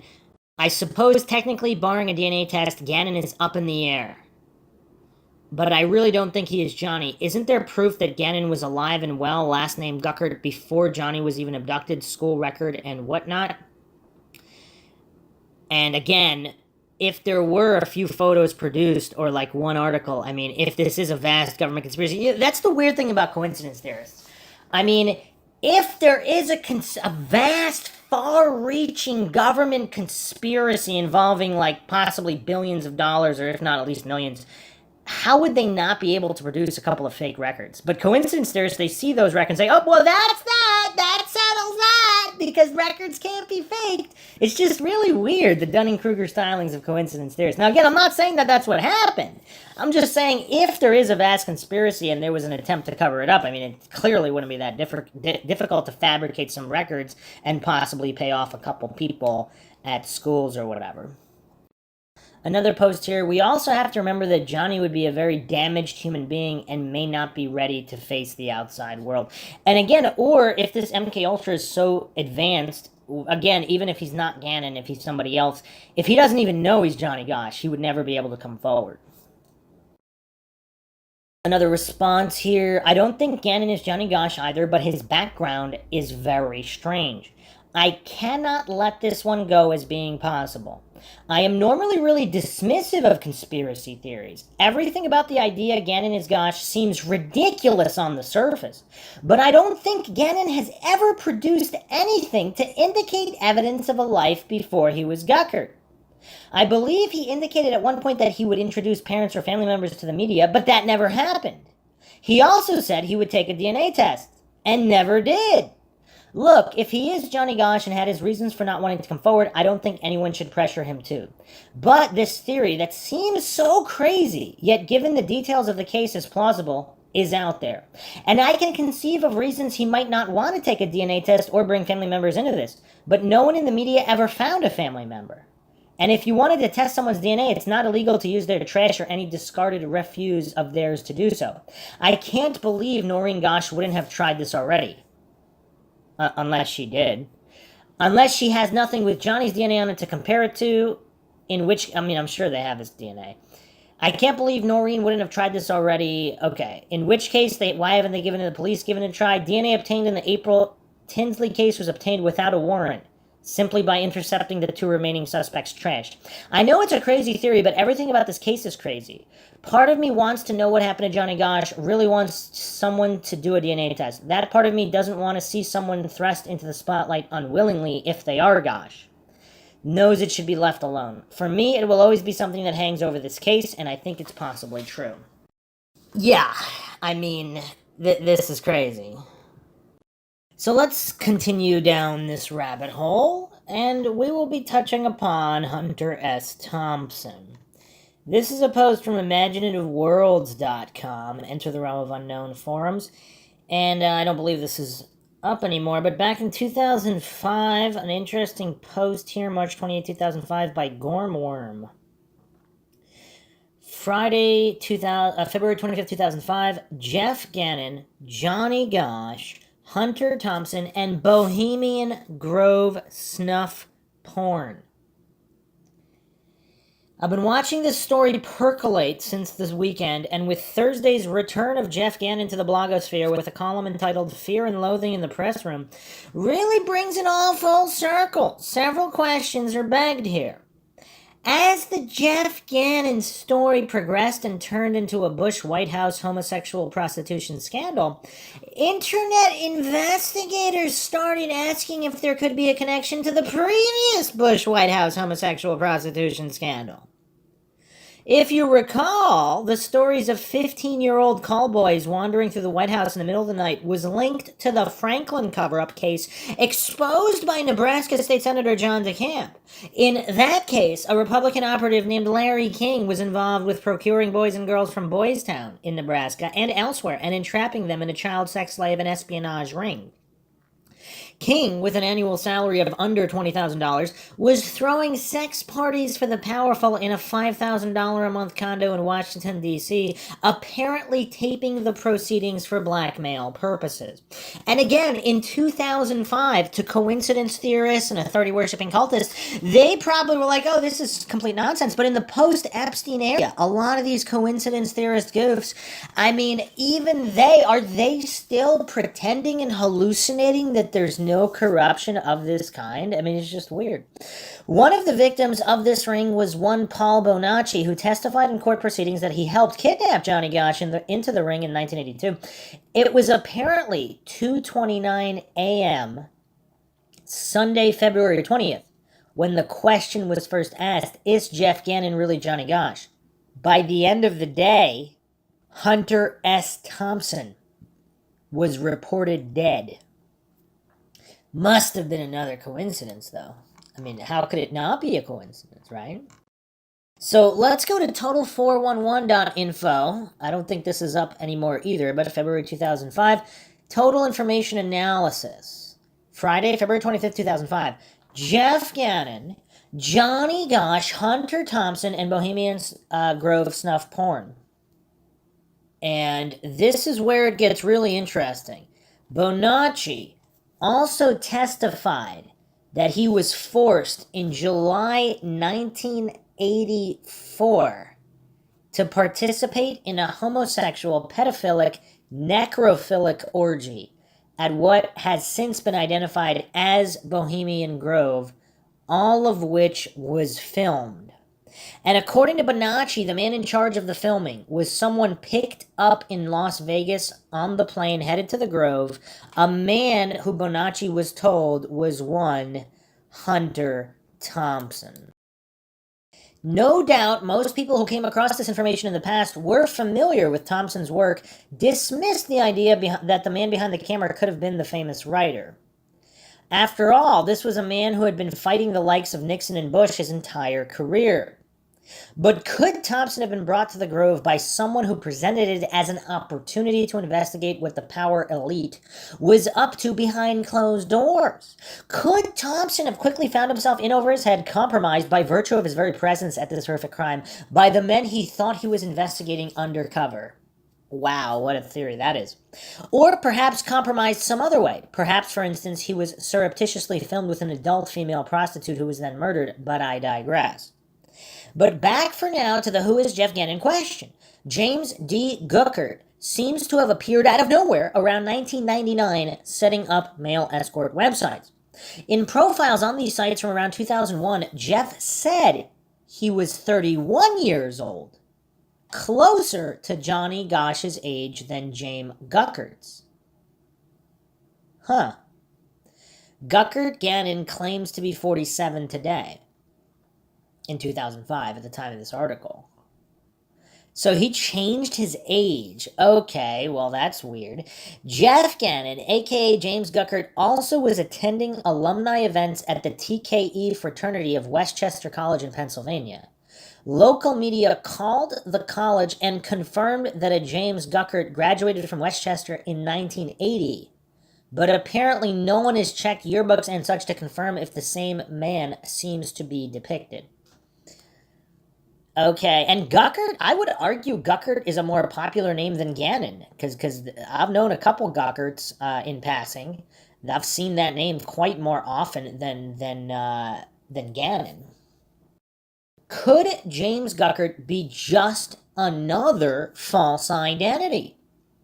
Another Democratic Underground investigator found 1986 and 1987 pictures of a Jeff Guckert, not a James Guckert, but a Jeff Guckert, from Fairview High School, in that same Pennsylvania-Delaware border area that James D. Guckert, a.k.a. Jeff Gannon, claimed residence on his escort and porn website and was cited for $20,000 in back taxes. Jeff Guckert would have been about the same age as Johnny Gosch when he was playing high school golf. Interesting. Very, very interesting. Did Gosch go on to assume the identity of James Guckert, a man 10 years older than himself, sometime in the 90s? Consider this. From his mother, Noreen Gosch, Johnny Gosch Foundation website in 2001. Johnny was subjected to severe trauma and torture of a satanic and sexual nature in order to intentionally destroy the conscious personality, brainwashing. This intentional application of trauma is a systematic procedure used to control these victims in order to use them in sexual slavery, pornography, and more. In February 1999, a federal court testimony in Omaha, Nebraska, Noreen Gosch testified that Johnny Gosch came to see her in 1997, providing information about his experience, asking for his mother's help, and pleading for her to not reveal his visit. Johnny is now 31 years old. After years of suffering tremendous torture and pain at the hands of his captors, being used and abused, he and several others have escaped. They have been living and hiding under new identities. They fear for their lives. People ask, why is it necessary for someone to hide and live this way? It is simple. Johnny can identify many of the people involved and would be a threat to the very people who took him. He is known as the chameleon. Why? Because he can so completely change his appearance. Chameleon, again, on Democratic Underground, someone points to a purple blemish on Jeff's chest in one of his circa 2002 escort photos, asking if that is a mark left by birthmark removal. According to his mother, Johnny the Chameleon Gosch still had the birthmark in 1997. So he just happens to have a blemish in the exact same spot where Johnny Gosch has a birthmark. Does anybody find that strange? Well, that's a tough one. That's a tough one. In one of his first interviews on CNN's Anderson Cooper 360, Jeff Gannon said James Guckert is the name on my driver's license. His handlers have apparently warned him on that point, and he now claims it is given name. So what is the deal here? Is Jeff Gannon really Johnny Gosch? Noreen Gosch refuses to confirm or deny. If Gannon is Gosch, what is going on with him? Is his strange behavior a result of years of brainwashing, or is it something more? Is it possible he drew attention to himself during that January 26th press conference to pique the curiosity of citizen investigators, to draw attention to the dark side of the past 24 years of the Bush regime? He invited this investigation after the press conference and before the escort revelations by publishing a column titled "Hiding in Plain Sight." What? And this was within days of the Franklin cover-up figure George Paul Bishop's sudden arrest. So the first major article he wrote was "Hiding in Plain Sight"? What?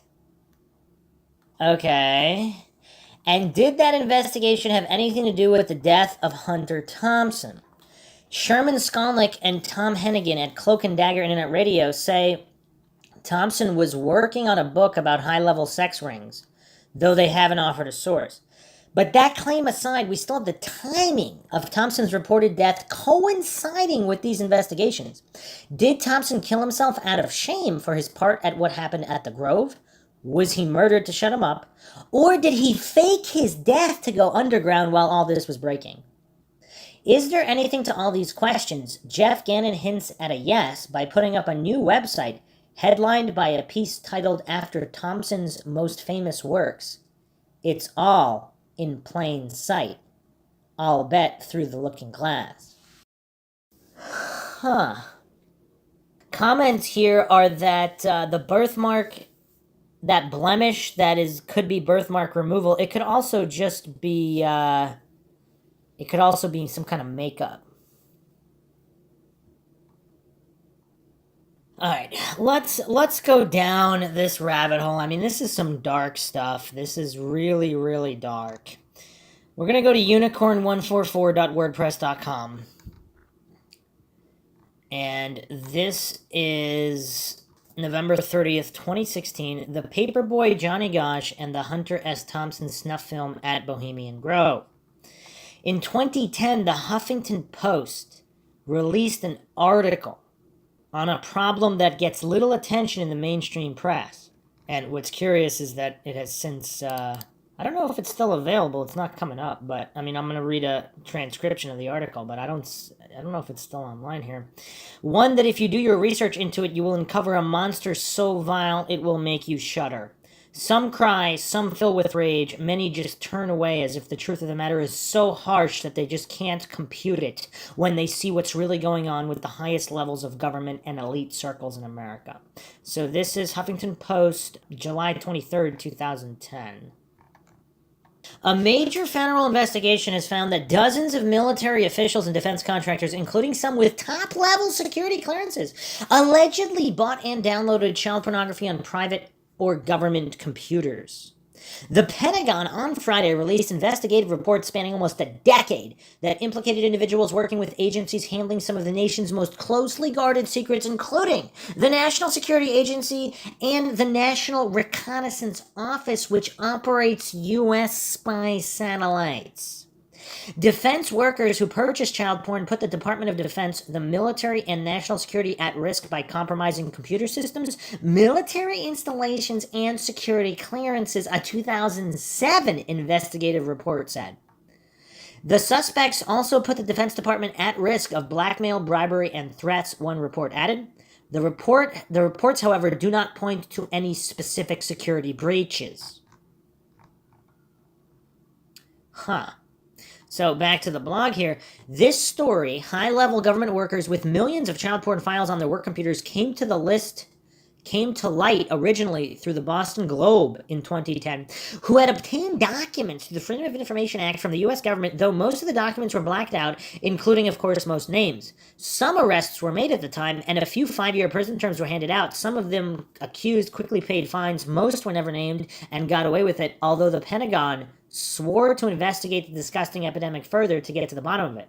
Skip ahead a couple years to 2012, and we find the Pentagon did nothing of the sort. There were no further findings reported. In fact, there was no action whatsoever, and according to Forbes that year, September 19th, 2012, the Pentagon is under fire for failing to examine 1,700 out of the 5,200 reports of employees doing child porn.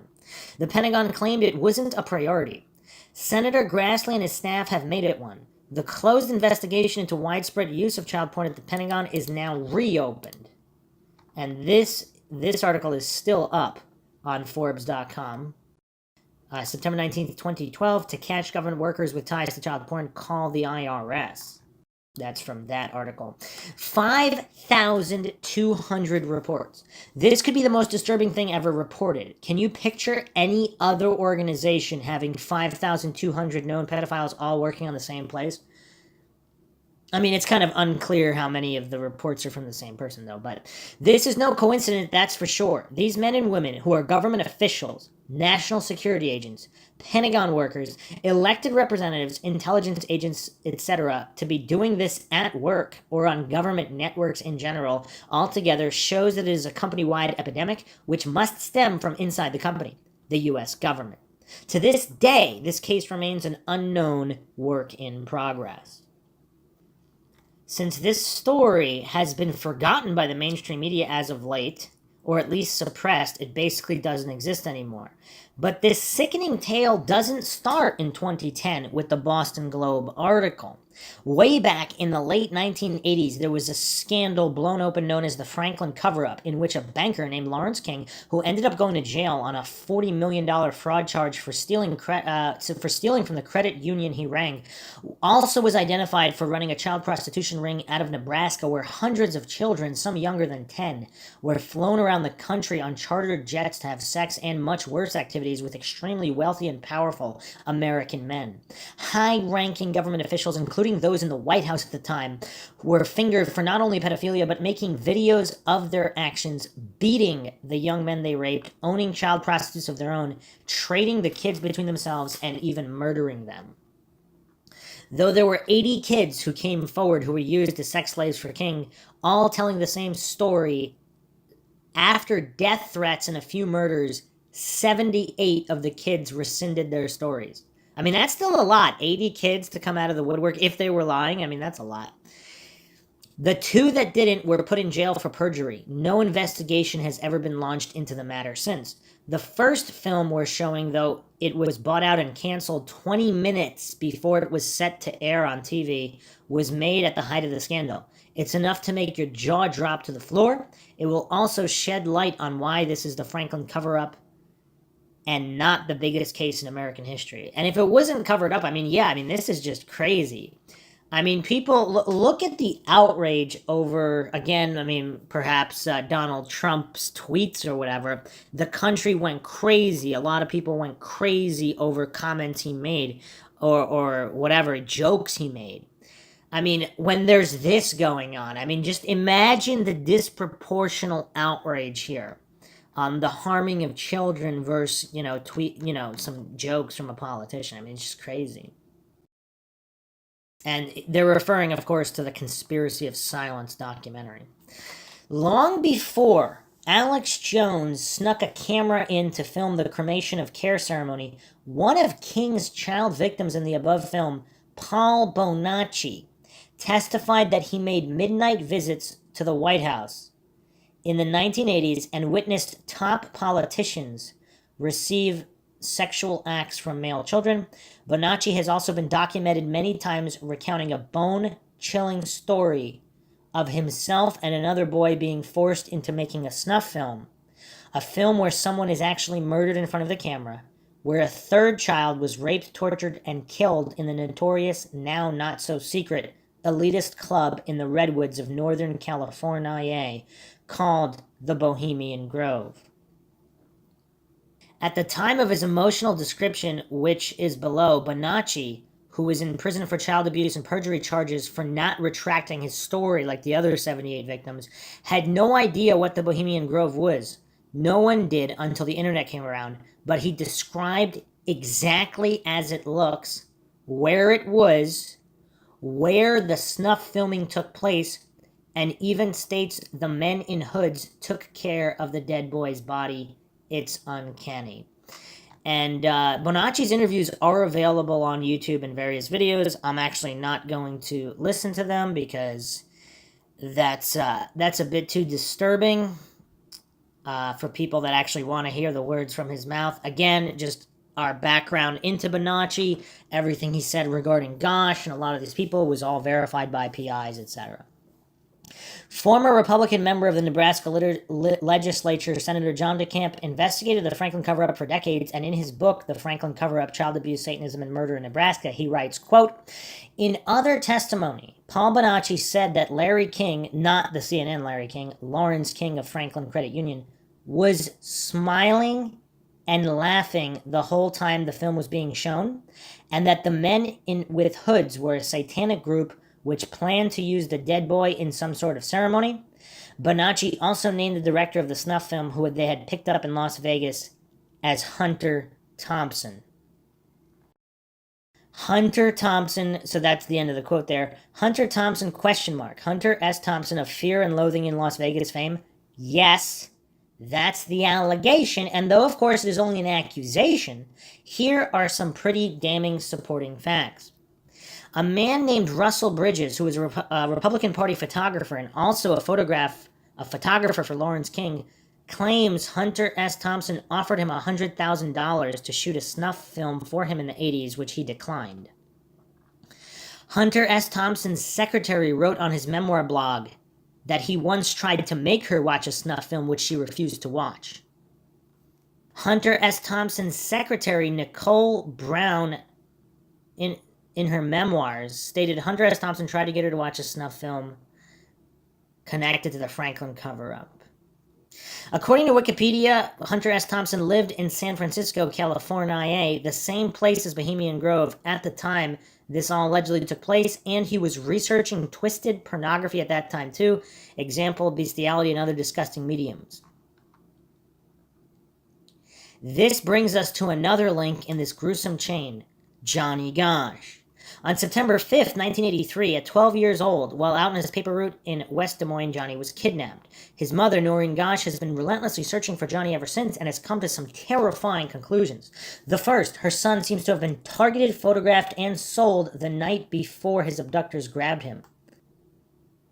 Below, telling the rest, is an excerpt by Noreen from JohnnyGosch.com. In 1989, Paul Bonacci provided his attorney, John DeCamp, with information indicating he had participated in the abduction of a Des Moines, Iowa paperboy. This paperboy was Johnny Gosch. Bonacci's testimony provided a great deal of info about Johnny and his case. However, local authorities refused to interview him, questioning his credibility.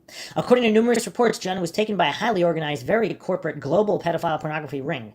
Evidence links to this 80s congressional callboy scandal, money laundering, drug running, illegal arms deals, and more. Like so many others before and since, Johnny was subjected to severe trauma and torture of a satanic and sexual nature in order to intentionally destroy the conscious personality, brainwashing.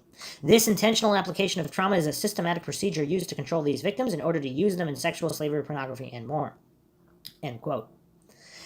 As mentioned in one of the movie clips below, an FBI agent in the 80s who was assigned to the case named Gary Caradori once contacted Noreen saying he was flying out to Chicago to meet a source that would prove Johnny was a victim of the child sex slave ring. According to Caradori, he had photographic evidence that would blow the case out of the murky water. After meeting with his source, though, Caradori's private plane exploded in the air. He was with his 10-year-old son at the time. Both died in the crash. According to Noreen, Johnny contacted her in 1997 when he was 27 and told her the whole story of how he was kidnapped, tortured, brainwashed, hooked on drugs, and sold into the child sex trade. He pleaded with her not to say anything, promising her it would be the last thing either one of them did. According to Johnny, there was no escaping. From JohnnyGosh.com, quote, "The people who take these children also do a thorough job of brainwashing, telling these young children that if they try to resume any kind of life with their families, they will be killed. It is enough of a threat that they do not try to contact their families," end quote. Amazingly, a few years ago, it was thought that a man who went by the name of Jeff Gannon was Johnny Gosch. Gannon suddenly appeared, of all places, in the press corps of the White House during the Bush-Cheney administration. At first, nobody noticed him much. That is, until he started asking obvious softball questions, meant for Bush to knock out of the park. Suspicious of the newcomer, the rest of the press corps did a little research on him. They quickly found that Jeff Gannon also went by the name James Guckert in the past, and was also currently a high-paid male escort that went by the name of Bulldog. Retired agent Ted Gunderson, who intensely worked on the Johnny Gosch case until the day he died in 2011, was convinced that Gannon was Gosch. Gunderson says, "My source has told me in the past that he has maintained contact with Johnny Gosch. Let's just say he's in a position to know the kids are all in touch with each other. It's a bond they all share. The only way I'd be 100% sure is if there was a DNA test or if he admitted it." So from Rense.com, August 18, 2005, Noreen Gosch speaks about Jeff Gannon, Johnny Gosch, and the attempted theft of her book, Why Johnny Can't Come Home, by Charlene Fossa. So in this article here, they talk about Noreen being threatened by this guy trying to steal her remaining book inventory and the reprint rights to her book. This is unconscionable. Noreen's book, Why Johnny Can't Come Home, represents a huge part of her life story, and frankly, it's practically all she tangibly has left of her son. And that brings us to the Jeff Gannon conundrum. In addition to the potentially devastating legal battle of her book, Noreen is still trying to determine if Jeff Gannon is indeed her son, Johnny Gosch. Those who say there's not enough credible evidence to demand a DNA test, which would finally resolve the issue, are simply wrong. For example, Jim Rothstein, a retired New York City detective who spent 35 years on the force, much of it investigating child slavery and pedophile rings, asserts that the evidence is strong that Gannon is actually Johnny Gosch. To me, Gannon looks like Johnny, Rothstein opines. Everything just fits. The profile, the MO, everything. Then there's Ted Gunderson. Also, just another point there. If Gannon is not Gosch, he could be another boy who was kidnapped and sold into child slavery, etc. And then that led to his path into being a child escort and his Bush connections and all that. Then there's Ted Gunderson, a retired FBI agent who has worked on the Johnny Gosch case for over a decade. On Gunderson's website, his bio reads, prior to retirement in 1979, Ted Gunderson had over 700 persons under his command and operated a $22 million annual budget. His complete resume is at tedgunderson.com. Gunderson says he has a credible source that is certain Jeff Gannon is Johnny Gosch. My source has told me in the past that he has maintained contact with Johnny Gosch. Gunderson reveals, let's just say he's in a position to know. The kids are all in touch with each other. It's a bond they all share. Gunderson concludes with, the only way I'd be 100% sure is if there is a DNA test or if he admitted it, end quote. Noreen confirms, quote, Ted sent me a videotape of his interview with his source, and the source said Gannon is Gosch. And he said it without hesitation and without blinking an eye, and he said he's known it for months. Noreen believes the man is credible. Gunderson makes it clear that Bonacci is not his informant, but is quick to add that Bonacci informed him a while back that Gosch had changed his appearance. I mean, what does that mean? Getting shaving his head or something? In fact, there's even corroboration from John DeCamp, who weighs in with, quote, Bonacci told me the same thing, that Jeff Gannon is Johnny Gosch.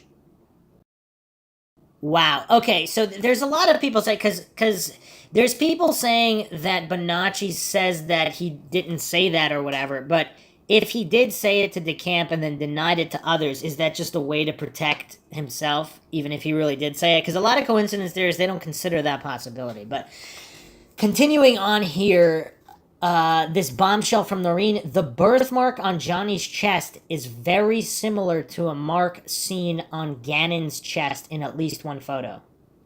Gannon has a spot on his right cheek in the same place as Johnny. So he has more than one mark on his body in the exact same spot. Rothstein, Gunderson, and Noreen Gosch are from the article by Tim Schmidt, Johnny Gosch, Jeff Gannon, Hunter Thompson, and the Unraveling of a Troubling Tale. Okay, I'm going to read this article as well. There's some crazy little tidbits here.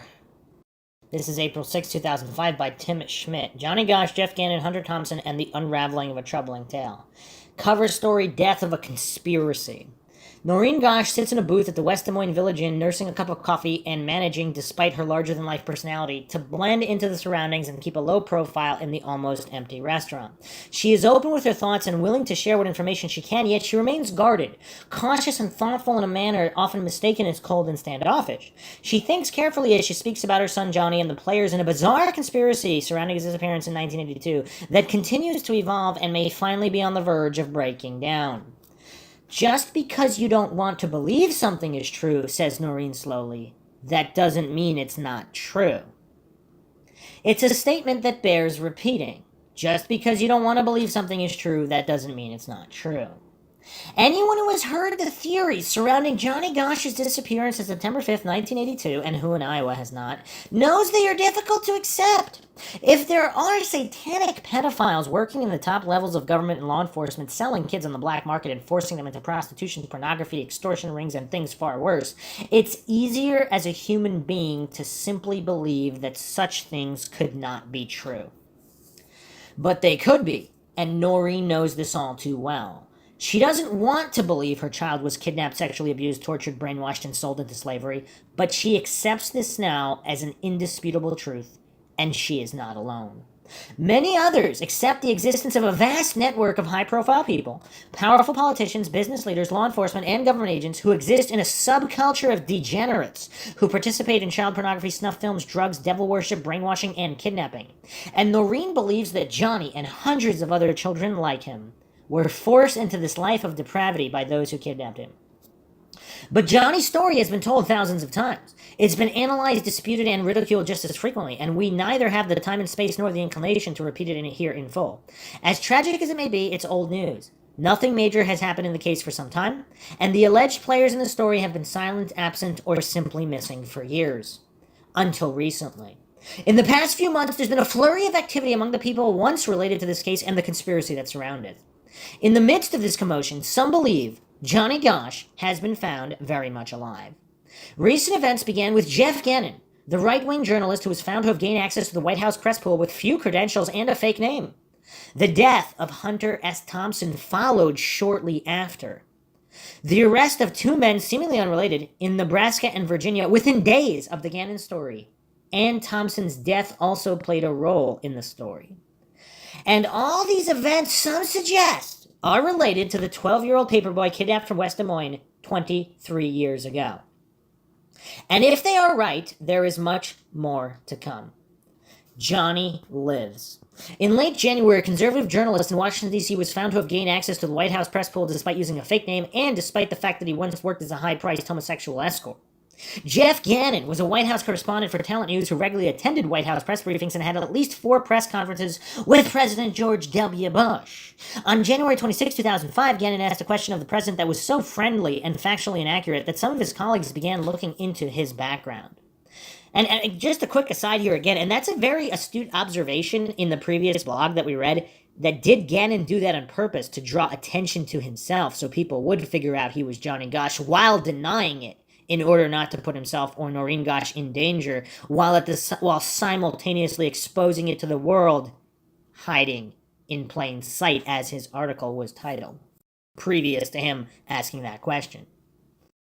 Talent News, it was learned, is a barely disguised tool of the Republican Party, and Gannon's credentials as a journalist consist solely of a training course at a leadership broadcast school of journalism. After 2 days of training that cost $50. Gannon was officially a graduate of a journalism school and on his way to the White House press pool. I mean, that is kind of laughable. It was soon discovered that Gannon's real name is Jeff Guckert, and that he has also gone by the nickname Bulldog when listing himself on the internet as a homosexual escort and personal trainer, charging $200 per hour for his discreet services. Gannon was removed from the White House and resigned from Talent News on February 8th.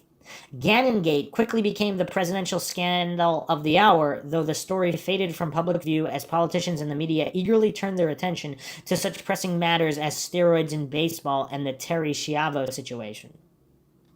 But before long, internet bloggers had picked up the story and began to think back to the administration of President Bush's father, which was rocked by a scandal that allegedly involved a high-level official giving private late-night tours of the White House to teenage male prostitutes. The New York Times and the Washington Post both wrote about the story and the eventual death of Washington lobbyist Craig Spence, who reportedly arranged the visits. Spence, it has been suggested, was preparing to admit publicly that he was using the teenage boys to blackmail high-powered politicians in the Beltway. He committed suicide before he had the opportunity to do so. Shades of Jeffrey Epstein, anybody? Anybody? Jill Zane Maxwell, anybody? Anybody? With a gay escort gaining access to the White House during a Bush administration while many of the same officials from the 80s are back in power, the question became, is there a connection? Private investigator Sherman H. Skolnick posted a story about the Gannon debacle on Rense.com, a site known for its conspiracy theories, and publicly stated on February 19th that Gannon is Johnny Gosch. Andy Stevenson, a blogger from Seattle familiar with the case of the details of the Johnny Gosch case and the child sex rings in Nebraska, detailed in the book The Franklin Cover-Up, began with a group of other writers and investigators to ponder the claim. They looked at markings on Gannon's body and compared them to those reported on Johnny Gosch. They considered the lack of personal information about Gannon's early years. They considered that Johnny was alleged to have been used as a gay prostitute for blackmail purposes. They considered that the high-powered people alleged to have kidnapped and brainwashed children as part of the government's Monarch Project and the MK Ultra program included Johnny, did so to use them in a variety of ways to advance their own agendas. And they contacted Noreen Gosch and discussed the idea with her, the first she'd heard of the theory, and they too came to the conclusion that Jeff Gannon is none other than Johnny Gosch. The internet has been abuzz with the theory ever since, and in a way it makes perfect sense. You've got a kid abducted and brainwashed into doing the bidding of government officials as part of a top-secret mind control program, so now that he's older, why not put him in the White House to soften press briefings to make the president look better? The suggestion from many is that Gannon is a Monarch program child-turned-adult operative. Gannon, according to investigators like Skolnick, is involved in high-level espionage and is also an expert on torture. He is said to have been an expert penetration agent using sex to compile negative data on U.S. and foreign government officials, and is also believed responsible for the Valerie Plame White House leak that allegedly caused 70 CIA undercover agents to be murdered. I mean, wow. I mean, what a tangled web this is. Yet others suggest that Gosch took on the persona of James Gannon Jeff Guckert and gained White House access with the eventual goal of exposing the people who kidnapped him and put him and his family through hell. Gannon is alleged to have a publishing deal with a Russian imprint, which some believe will result in a tell-all book that exposes those who paid for his services, as well as the pedophile ring that he, as Gosch, was victimized by after his kidnapping. I'm convinced 99% that he is Johnny Gosch, says Ted Gunderson, a retired FBI agent who has been working on the Gosch case for more than a decade. The only way I'd be 100% sure if there was a DNA test or if he admitted it. He bases his opinion on a confidential source from whom he claims to have a videotape testimony that has him identifying Gannon as Gosch. My source has told me in the past that he has maintained contact with Johnny Gosch, says Gunderson. Let's just say he's in a position to know the kids are all in touch with each other and it's a bond they all share. Again, like, what does it take to fool former FBI head Ted Gunderson with experience in all of these trafficking and missing children's cases, satanic expose? I mean, this guy clearly has a lot of experience in this dark world. And just as an investigator. The kids he refers to are those forced into the sex slavery rings in the government-sponsored mind and behavioral control programs. One of those kids is a man named Paul Bonacci, who claims to have participated in the kidnapping of Johnny Gosch and says he was forced to be the first person to molest Johnny. Bonacci has long claimed to be part of the vast network of children trained to work for the government and participate in deviant sexual acts to make the blackmail of politicians possible. In 1999, Bonacci won a $1 million lawsuit against Larry King, the former head of the Franklin Credit Union in Nebraska, whom he claimed forced him into the pedophile ring. The federal judge ruled Bonacci was truthful in his testimony, which included that he was one of several young male prostitutes known to have toured the White House in the 1980s. Gunderson claims that Bonacci is not his source for the Gannon is Gosch claim, but adds that Bonacci informed him a while back that Gosch had changed his appearance. John DeCamp, author of the Franklin cover-up, says Bonacci told him the same thing. Yeah, we have multiple people corroborating this testimony here. I do know that Johnny Gosch altered his appearance, and the changes I've heard about conform to how Gannon looks now, he says. Paul told me you could be standing right next to him and not know it's Johnny. But here's the thing, though. Gannon does look exactly like Johnny, though. And he says that Gannon has been asked the questions but refuses to answer one way or another. A fellow in New York City went to his door and asked him about his mother in Iowa. And he... Wait, what? Gannon's mother's from Iowa? Or she's not, and the reporter just phrased it that way, as if it's Noreen Gosch. A fellow in New York City went to his door, asked him about his mother in Iowa, and he slammed the door on him. He says he wouldn't talk about it at all. A mother's instinct. Noreen Gosch has seen the videotape that Gunderson made with his confidential informant and believes the man is credible. Ted sent me a videotape of his interview with his source, and he said Gannon is Gosch. And he said it without hesitation, without blinking an eye, recalls Noreen, and he said he's known it for months.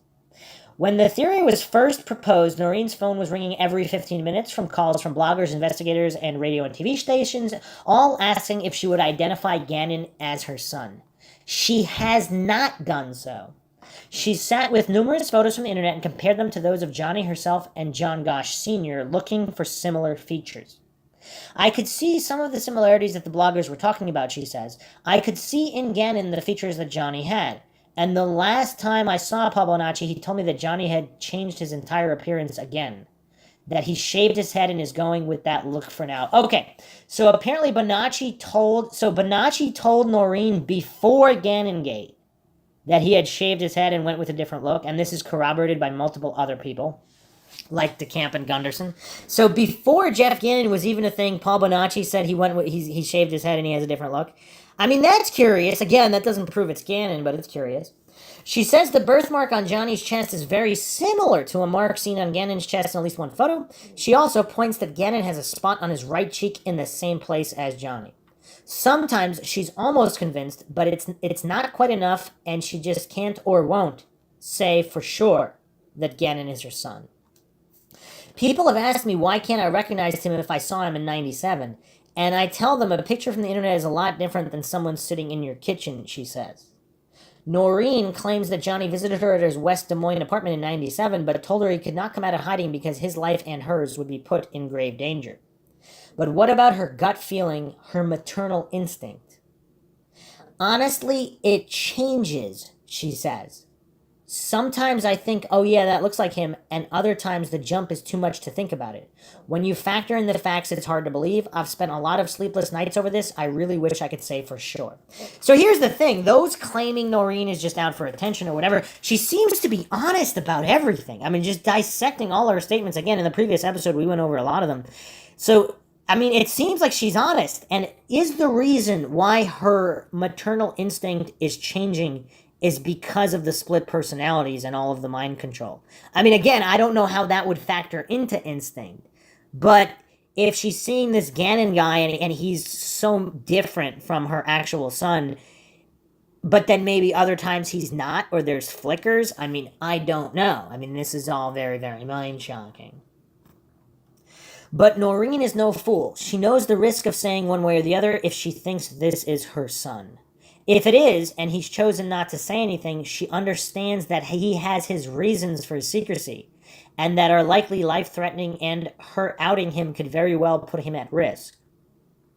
If she were to claim Gannon is Johnny and is proven wrong later, then any amount of credibility she has left would go out the window. Even if Gannon admitted to it, I would still want a DNA test done, she says. This is so surreal, it's like I'm on the outside looking in. Almost 23 years have passed and we know he's still alive, but to potentially have your loved one found is just unreal. If this would turn out to be Johnny, it would be a blessing for everyone to know what happened and have it all wrapped up. Subliminal hints. That is unlikely to happen anytime soon. Despite millions of words devoted to the subject on the web and investigations being conducted by hundreds of internet detectives, Gannon has not acknowledged the speculation. Despite this, some say that Gannon has been providing clues to his real identity on his webpage, jeffgannon.com, which is still active. No longer, but at the time. Shortly after the theory was presented, Gannon posted an article titled, "Hiding in Plain Sight." Wait. He posted it after the theory was presented? Huh. And posted a column entitled "Fear and Loathing in the Press Room," which some suggest is a reference to the recently deceased Hunter S. Thompson, who also was accused of involvement in pedophile child slavery rings in the 1980s. Wow. Oh, man. And the connection to Bonacci's claim about the snuff film at Bohemian Grove. I mean, this is a lot of coincidences here. I mean, it's a lot. Others suggest that his name itself is a clue to his real identity. Both Jeff Gannon and James Guckert share the same initials as Johnny Gosch. Furthermore, shortly after Johnny's disappearance, Noreen made a personal plea to the editor of the Des Moines Register, Johnny's employer. The editor printed her letter in the paper and mocked it by allowing the police department to dissect it. The editor's name was James Gannon. Is this all too mind-shocking for people? I would say those are subliminal messages, says Gunderson, an attempt on Gannon's part to let slip his identity. Jim Rothstein, a retired New York police detective who spent more than 35 years on the force, much of it investigating child slavery and pedophile rings, agrees that the evidence is strong that Gannon is actually Johnny Gosch. To me, Gannon looks like Johnny, says Rothstein. Everything just fits. The profile, the MO, everything. Rothstein has been involved as a private investigator on the Gosch case for the past several years, and he is working to get the final proof needed to determine Gannon's true identity. We're working on getting a tail on him and getting a DNA sample to test, he says. I still can't figure out why no one knows where Gannon was for 10 years. Why would he announce that, like, in an article, that they're going to tail him and get a DNA test? Although, I mean, how hard can that be to do? There have been some internet postings that gave a timeline of Gannon's life, but according to Rothstein, they are based on flimsy information that is not to be trusted. Records are easy to create. Maybe this Guckert kid died and someone took over his identity. If it is not Johnny Gosch, then it is one of the other kids like Johnny Gosch. Noreen says if this is all true, I don't think he was ready to be exposed just yet. Hunter and snuff films. The Gannon-Gosch connection was first made public in the early morning, February 20th. Later the same day, Hunter S. Thompson was found dead in his home, the victim of an apparent self-inflicted gunshot. Few people would ever thought to connect Thompson and Gosch, but those familiar with the tales of child abuse and pedophilia documented in the Franklin Cover-Up, a book first released in 1994 by former Nebraska State Senator John DeCamp, understand the association. In his book, DeCamp relates many interviews and discussions with Paul Bonacci, the man who claims to have been involved with the kidnapping of Johnny Gosch. Bonacci told horrific tales of being forced into sex with adults and other children. In one case, he recalls being flown into Nevada with another young boy whom he did not know. They took on another passenger there and headed to a secluded location where Bonacci says he was forced to have sex with the younger boy. The young boy, Bonacci claims in his book, was also forced to have sex with adult males, and then they killed the boy with a gunshot to the head. Bonacci says he was then forced to have sex with the corpse. The passenger they took on in Nevada filmed the entire thing, and Bonacci recalled that his name was Hunter Thompson. I think it's kind of strange that Hunter Thompson would commit suicide at this time, says Gunderson. Several kids told us that he directed snuff films. I think it's a strong possibility that he was murdered, and I strongly suspect that it's all connected. That's an interesting statement from Ted Gunderson as well, because if other people have been blowing the whistle on Thompson for quite some time, you would think if he was going to commit suicide over the first instance he would have, or the second or the third or whatever. But now, as soon as there's a Gosch-Gannon connection, now he chooses to do it. I mean, it could be unrelated again, but it's just the coincidence here. And the speculation on the internet has been that Thompson was either killed to prevent his coming forward, or that he killed himself because he feared his role as a director of child snuff films would be proven true. DeCamp also expressed some surprise at the timing of Thompson's death and says he still believes Bonacci's claim is true. Stevenson, the blogger from Seattle who has investigated the Gosch case, is also suspicious. I wonder, did he know? In light of Paul Bonacci's testimony regarding the snuff film, I submit he knew quite a bit, he says. The timing of his death was interesting. The snuff film that Thompson allegedly made with Paul Bonacci is believed, based on Bonacci's description of the surroundings, to have been filmed at Bohemian Grove, a summer camp of sorts for the rich and powerful. Bohemian Grove is a secluded area outside Sacramento, California, where world leaders and dignitaries meet annually for a retreat that involves neo-pagan activities, including mock human sacrifices, or allegedly mock, made before a large owl statue referred to as Moloch. While conducting the ritual, which they call the cremation of care, participants are dressed in druid robes and chant and sing before Moloch. Information on these gatherings has been known for some time, although video footage has only been leaked out of the site. Only recently been leaked out of the site. The site is very secure and access available only to a handful of people worldwide. As a child, Bonacci could never have had access to the site, but he described it accurately, including the large owl statue. I mean, that is so damning. Alright, here's another mind shock. Noreen Gosch says that on one recent evening, her website, johnnygosch.com, had more than 50 hits that came from within a 10-mile radius of Bohemian Grove. So keep in mind, Sacramento is over 100 miles from Bohemian Grove. San Francisco is 75 miles.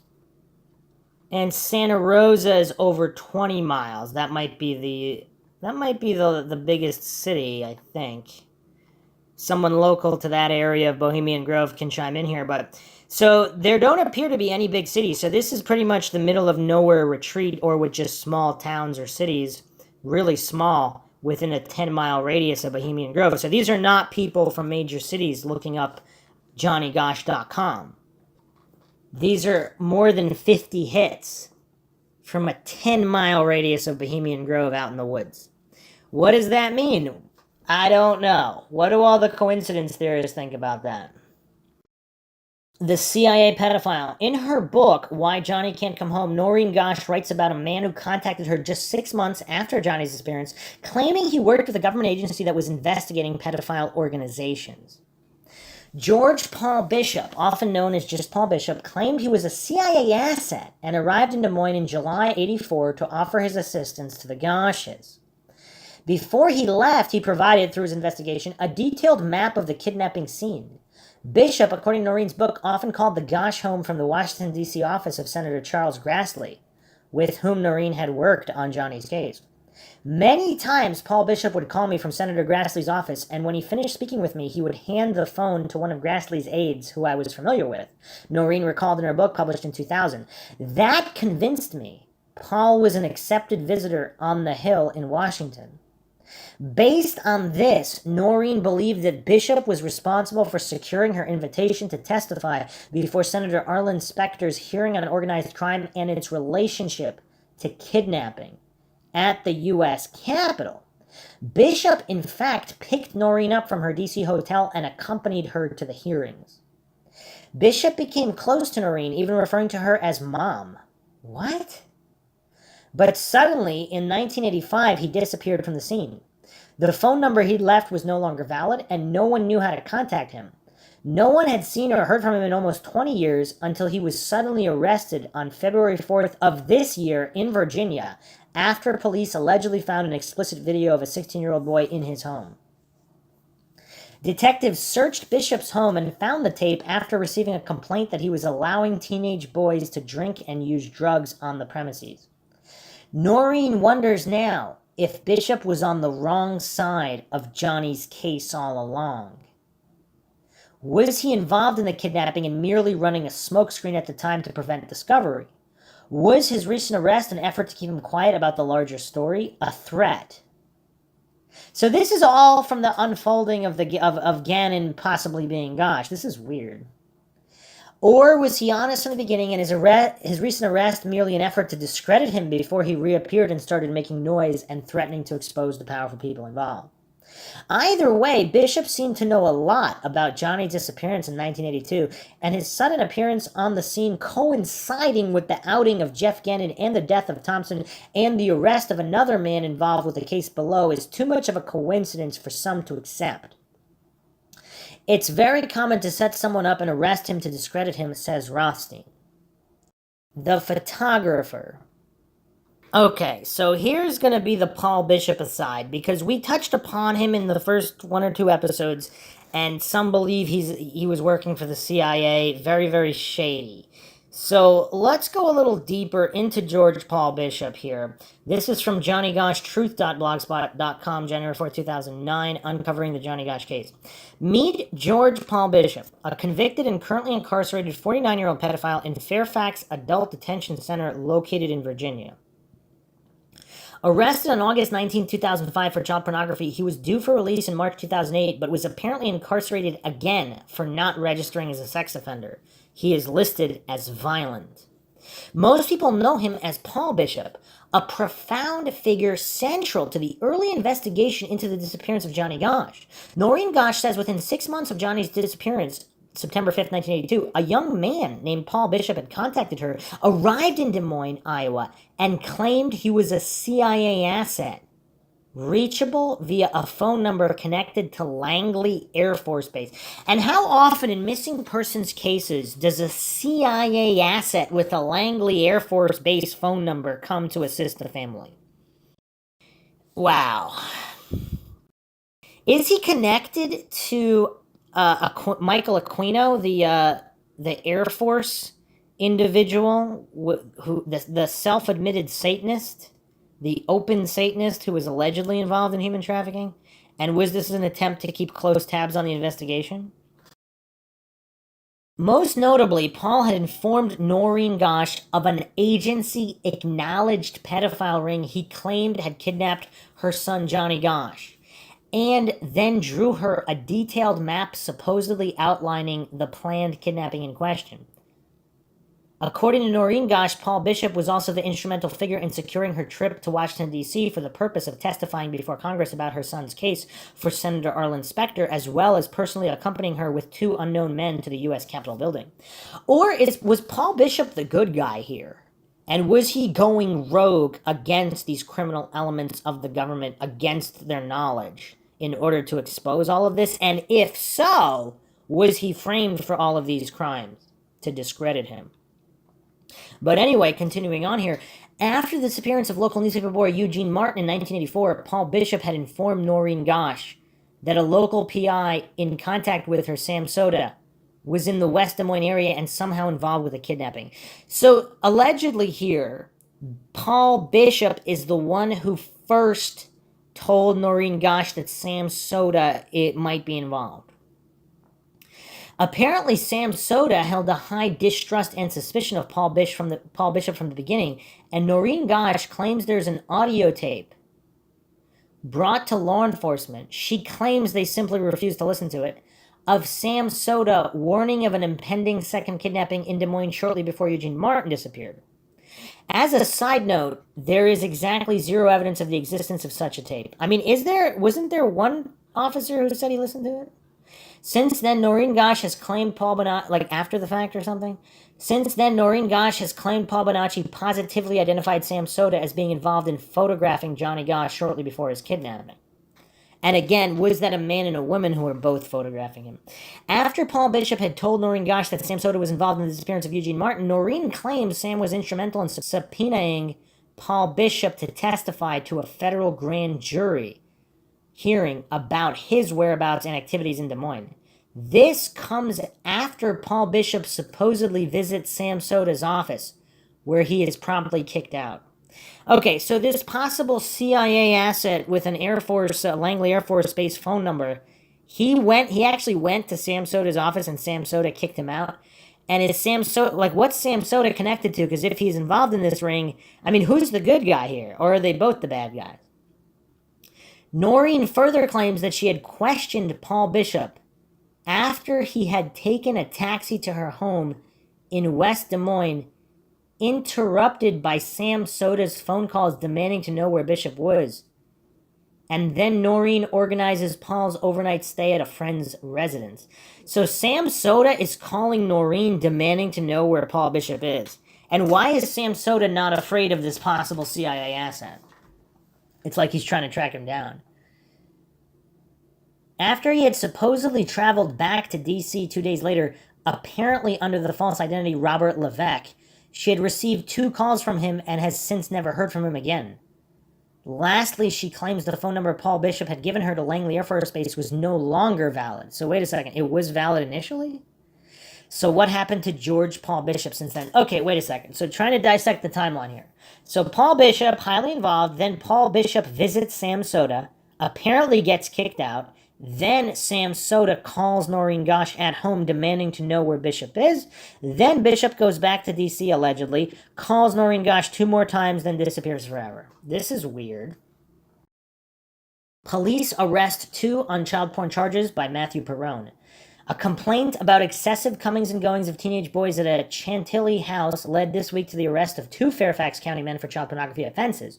Richard Evans of Annandale and George Bishop of Chantilly, who co-manage a literary website, were both arrested by Fairfax County Police on Friday, January 28th. Police started investigating Bishop 46 after they received a complaint that he was allegedly inviting teenage boys to come to his house to drink alcohol and to take illegal narcotics. On January 7th, Detective Peter Charles of the Fairfax County Police Department served Bishop with a search warrant at his home in Chantilly. According to the warrant, in their search, Charles and other officers seized computer hard drives, letters, pictures, and a videotape showing a young man posing nude while dressed in bondage gear. Police identified the young man in the video as a 16-year-old resident of Centerville. Bishop appeared in the video with another older man who was bald and a long, bushy white beard. After examining emails that refer to a man who looks a lot like Merlin, police identified Richard Wendell Evans, 66, as the second man in the video. When police searched Evans' home in Annandale, they found various sex toys, digital cameras, and a leather hat and vest. According to the search warrant following his arrest, Bishop told officers that he and Evans were co-creators of the website DeweyWriter.com. Bishop was actually working on the website when police came to his house on January 7th. The search warrant described DeweyWriter.com as primarily a literary website with online books posted by authors with names like Dewey, Graham, Ryan, Keith, Sterling, Grasshopper, and Carolina Scribbler. One of the books by Dewey is titled For the Love of Pete and bears a dedication in its middle chapters. The author writes, "I'd like to dedicate this chapter to all the boys out there who were never allowed to be children when they were kids. May you find the child in you long before I found the child in me." What the heck? Was Paul Bishop possibly a trafficked kid himself earlier? And he wanted to blow the whistle on this? So he was some kind of an asset by this criminal organization, possibly in the CIA. And then he wants to blow the whistle on all this because that was him. And that's why he was so connected to the Johnny Gosch case. As of February 1st, the website had more than 270,000 hits and featured links to several chat rooms. Both men were released the day of their arrests. Bishop, who was charged with 6 counts of possession of child pornography and 2 counts of manufacturing child pornography, was released on an $8,000 bond. Evans was charged with 1 count of manufacturing child pornography and was released on a $2,500 bond. This is from Times Community Newspapers, 2007. Okay, so Bishop pleads guilty to producing and possessing by Bonnie Hobbs. Thursday, June 30th, 2005. After being indicted by the grand jury in May, a Chantilly man pled guilty as charged Monday morning in Fairfax County Circuit Court. He is George Paul Bishop, 46. "Do you fully understand the nature of the charges against you today?" asked Judge Leslie Alden. "Yes, Your Honor," replied Bishop. "Are you entering your pleas of guilt because you are guilty of these charges?" she asked. Again, he replied affirmatively. So if he's not guilty, would he just say he is because he knows they're going to kill him if he doesn't? Is that what some people allege? And Evans pled guilty as well. Okay, and there's just a bunch more articles here. So in this August 26, 2005 article, so Bishop sentenced Friday 3 years in prison. The parents of one of his victims testified against him. So this is mostly concerning the tape and video he made of a teenage boy in bondage gear. The parents testified, whose son alerted the police to what was going on. Okay. So, okay, something weird's going on here. This is a troubling case, said Mooney. Look at the pre-sentencing investigation and what the defendant says about his account of what happened. He wants the court to believe the minor was dressed up as a male slave because he wanted to dress that way for Halloween. He says it was consensual, and he was just being a nice guy and providing the outfit and the environment. He denies giving minors drugs and alcohol and takes no responsibility for it, she continues. And he says making the tape was stupid and a simple mistake. He was 46 and he has prior criminal convictions. He'd be more believable if he didn't have them. Mooney revealed that in '88, Bishop had 2 felony convictions in California for oral copulation with a minor, plus an assault conviction in Fairfax County after he lifted a 12-year-old paperboy's shirt and kissed his stomach. What? A paperboy? So this is in 1988, in the 80s. What? This is really weird with Paul Bishop here. So, if that's all true and all these previous offenses are true, that does not look good for Bishop. So here's a quote from Bishop. Bishop said he regretted the 3 charges and had pled guilty to them. Quote, I am not a predator or a pedophile, he said. I don't have a proclivity for 17-year-olds. When I had a problem 20 years ago, I resolved it then. I don't feel I'm a threat to the community. So is he basically admitting his previous problem here while he was assisting in the Gosch case? What is going on here? What? I mean, this gets even worse.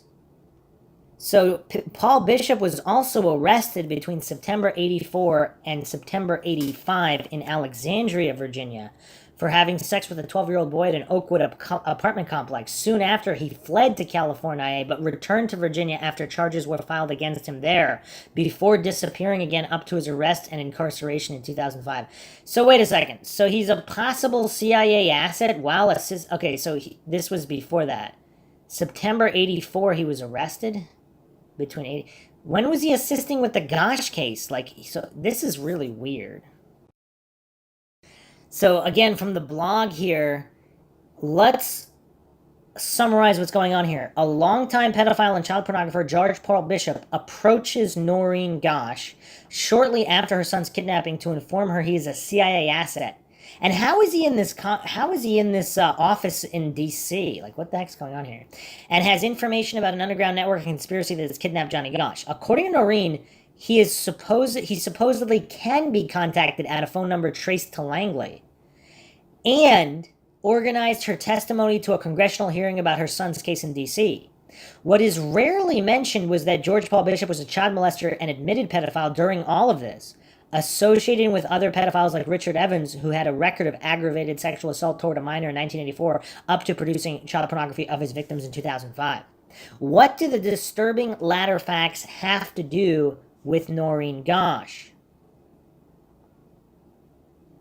Apparently, Noreen and her camp aren't shy at all about endorsing George Paul Bishop as a heroic whistleblower of sorts, a CIA asset which provided facts that they claim proved true in their ensuing private investigations into the kidnapping of Johnny Gosch.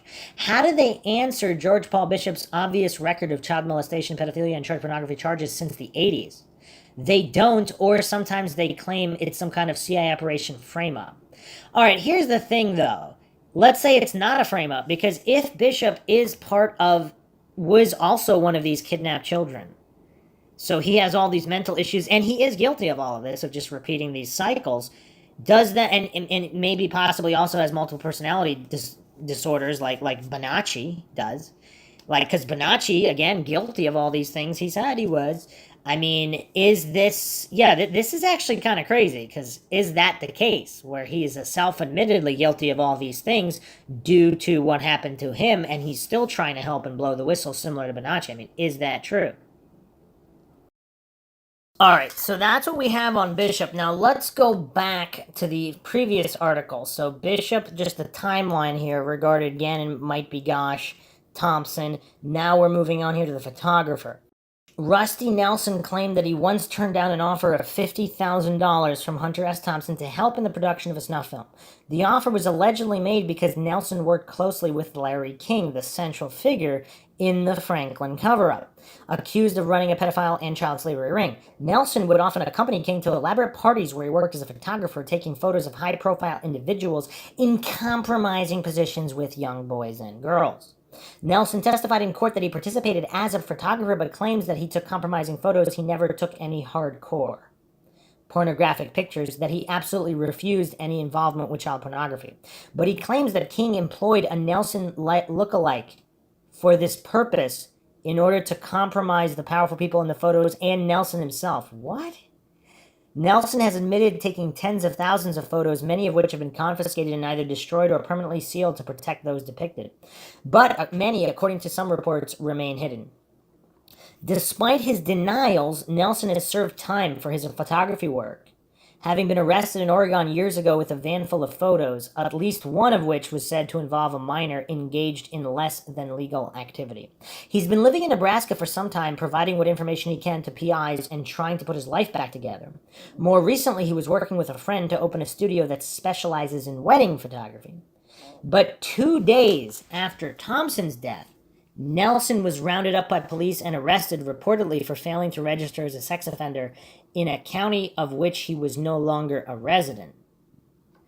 John DeCamp bailed Nelson out of jail and says he thinks the arrest was intended as a warning to him and others that they best keep their mouths shut. Others agree. The timing is interesting, says Stevenson, especially given Thompson's death and Paul Bishop's recent arrest. I would place a suicide watch on both men.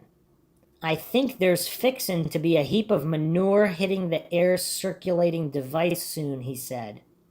I wonder about the timing. I've been wondering why all of these people have all of a sudden come out of the woodwork. I wonder if there is a purge going on.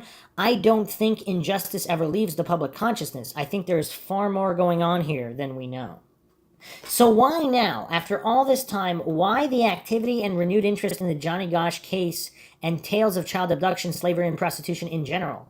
Did the theory that Gannon is actually Johnny Gosch hit too close to home and threaten to expose those with secrets to keep?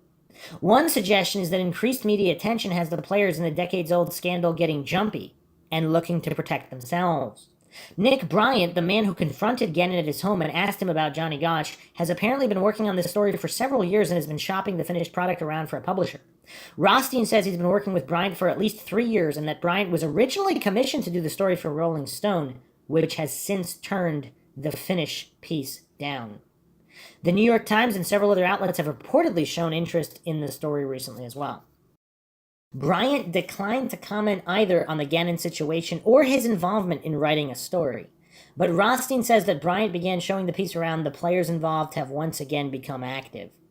Something is cooking here now, he says. They'll have to throw someone to the wolves, but there's no telling how high it will go.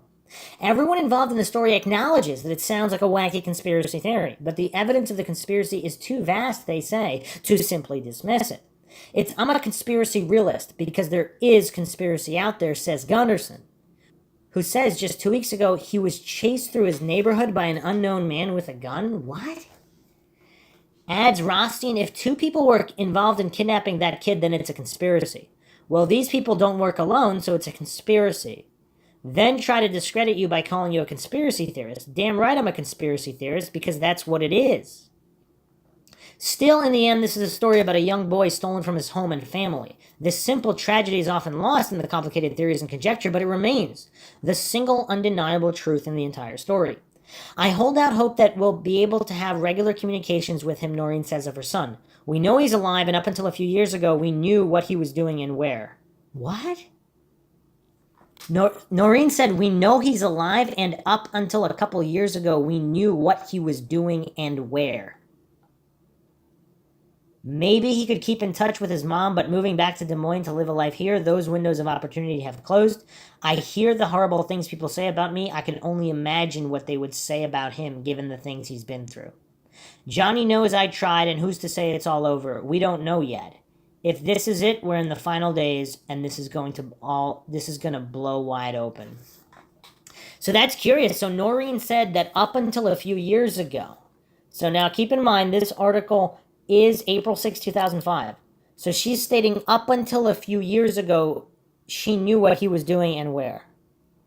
So apparently there was some kind of contact after the visit. Okay, let's take another step back. Now we're going to the Rents article, which referenced this article that we just went over. But continuing on here with Rents, the bottom line is this. There is enough credible evidence linking Jeff Gannon and Johnny Gosch for Noreen and her private investigators to insist on a DNA test. The credible evidence phase of this case has passed. It's now a case of obtaining conclusive evidence. To her credit, Noreen has always maintained that she didn't know beyond a shadow of a doubt if Gannon was or wasn't her son, Johnny. But she'd like to know. And I believe she deserves to know, whichever way it turns out. So here's an interview with Noreen Gosch linked here. Also on rent.com. I mean, some more interesting details here, which are problematic. So Charlene Fossa, the author of the article I just went over on Rents, is interviewing her here. So she asks, isn't this the first time Jeff Gannon has publicly stated that he's not Johnny Gosch? Why now? So Michael Corbin here on the Closer Look Denver-based radio talk show stated that Gannon officially denied that he's Gosch and offered to Noreen Gosch to take a DNA test. Developments will follow. So this is the interview in the aftermath here. Charlene, okay, so isn't this the first time Gannon has publicly stated that he's not Gosch? Why now? Noreen responds, I think Gannon needs to continue the publicity and is now coming forward on the DNA only to keep somewhat of a spotlight on himself. Charlene responds, even though you've always publicly maintained that you didn't know if Gannon was Gosch, Gannon has threatened to sue you on 3 different occasions. Why? What types of contact have you had with Jeff Gannon? Noreen says, I have only had email communication with Gannon. He threatened to sue me because I have stated I do not know if Gannon is or is not Johnny. He claims that is throwing doubt into the minds of people who would otherwise say he is not Johnny. I would think he would want the DNA test, and if he's not Johnny, then state it publicly and be done with it. Charlene says, I understand there are some unique physical characteristics that Jeff Gannon and Johnny Gosch share. What are they? There are many facial features and the basic structure of his face which are similar to Johnny. The color of his eyes and reports of a birthmark on Gannon is the same as Johnny's. I have not seen the birthmark, however. So that was at the time of the interview, and then supposedly after she did see it and she said it was in the same spot. Charlene says, for many internet researchers and bloggers, there appear to be numerous reasons to suspect that Gannon and Gosch are the same person. For starters, the name Jeff Gannon seems to be related to Johnny Gosch in a twisted sort of way. Would you explain the name game and how it relates to other players and Johnny? Noreen states, it appears all of the aliases names Gannon has used that he has kept the same initials as Johnny. JDG. Oh, wow. We didn't even look at that before. So it's John David Gosch. And he's James D. Guckert. What? So even the middle name has the same initial. Wow. So these games being played here, they're even worse than I thought. He's even got the same middle initial. Wow. Noreen continues here. Gannon also chose the last name of the Des Moines Register editor at the time Johnny was kidnapped. There just seems to be a replay constantly of Johnny's initials or clues that link Gannon to parts of Johnny's life. Charlene states, besides the physical attributions and JDG initials pattern, what other linkages, revelations between Gannon and Johnny may have compelled you and your team to propose a DNA test to be administered to Gannon in order to achieve closure on the Gannon-Gosch issue? Noreen states, there have been 2 informants who have stated Gannon and Johnny are one and the same person. For me, the only way that could possibly be resolved is a DNA test. That is the reason my investigative team have asked for a DNA test. Charlene states, I understand you've verified that Johnny had plastic surgery about 4 years ago. And coincidentally, he also started shaving his head around the same time. Noreen states, yes. Long before Gannon surfaced, I had learned that Johnny had plastic surgery and begun to shave his head. So when Gannon did come on the scene, it was one more thing to consider. Charlene asks, not long ago in an internet radio interview, I heard Rusty Nelson, Larry King's ex-private pedophile ring photographer, speaking about, among other things, Jeff Gannon and Johnny Gosch. Unfortunately, Rusty Nelson's story is beyond the scope of this interview. Suffice to say, in order to survive and out of sheer desperation, Rusty managed to escape from Larry King's clutches and is currently on the lam. Naturally, having been King's private photographer, Nelson knew Johnny. During the interview, Nelson offered his opinion on whether or not he thought Johnny Gosch was Jeff Gannon. To paraphrase, he volunteered that he felt close to certain that they were one and the same person. He followed up with an anecdotal story about having serendipitously bumped into Johnny Gosch several years at a farmer's market. I can't recall where. It seems to me that Rusty Nelson is qualified to speculate on the matter. Were you aware of his conjecture? Have you been in contact with Rusty Nelson? Okay, hold on a second here. So former FBI head Ted Gunderson believes 99% that Gannon is Gosch. DeCamp believes Gannon is Gosch. Bonacci supposedly stated Gannon is Gosch. There's another confidential source who stated definitively that Gannon is Gosch. And now Rusty Nelson is stating that he bumped into Gosch several years ago to Farmer's Market, and is also stating that Gannon is Gosch. I mean, that's a lot of people with direct connections to the case. Some of the people who directly knew Johnny before, all of them if you believe Rusty Nelson and Bonacci, and this other guy. I mean, this is crazy. This is a lot of directly connected people stating they believe that Gannon is Gosch. Wow, what does everybody make of that? So, continuing on with the interview here, have you been in contact with Rusty Nelson? Noreen states, I have been in contact with Rusty and have known him for years. He has shared a great deal of information with us and testified in federal court in 1999 as to all of these events. He told me nearly 4 years ago that he had seen Johnny at the farmer's market in a particular city, so she did not reveal which one here. Wow.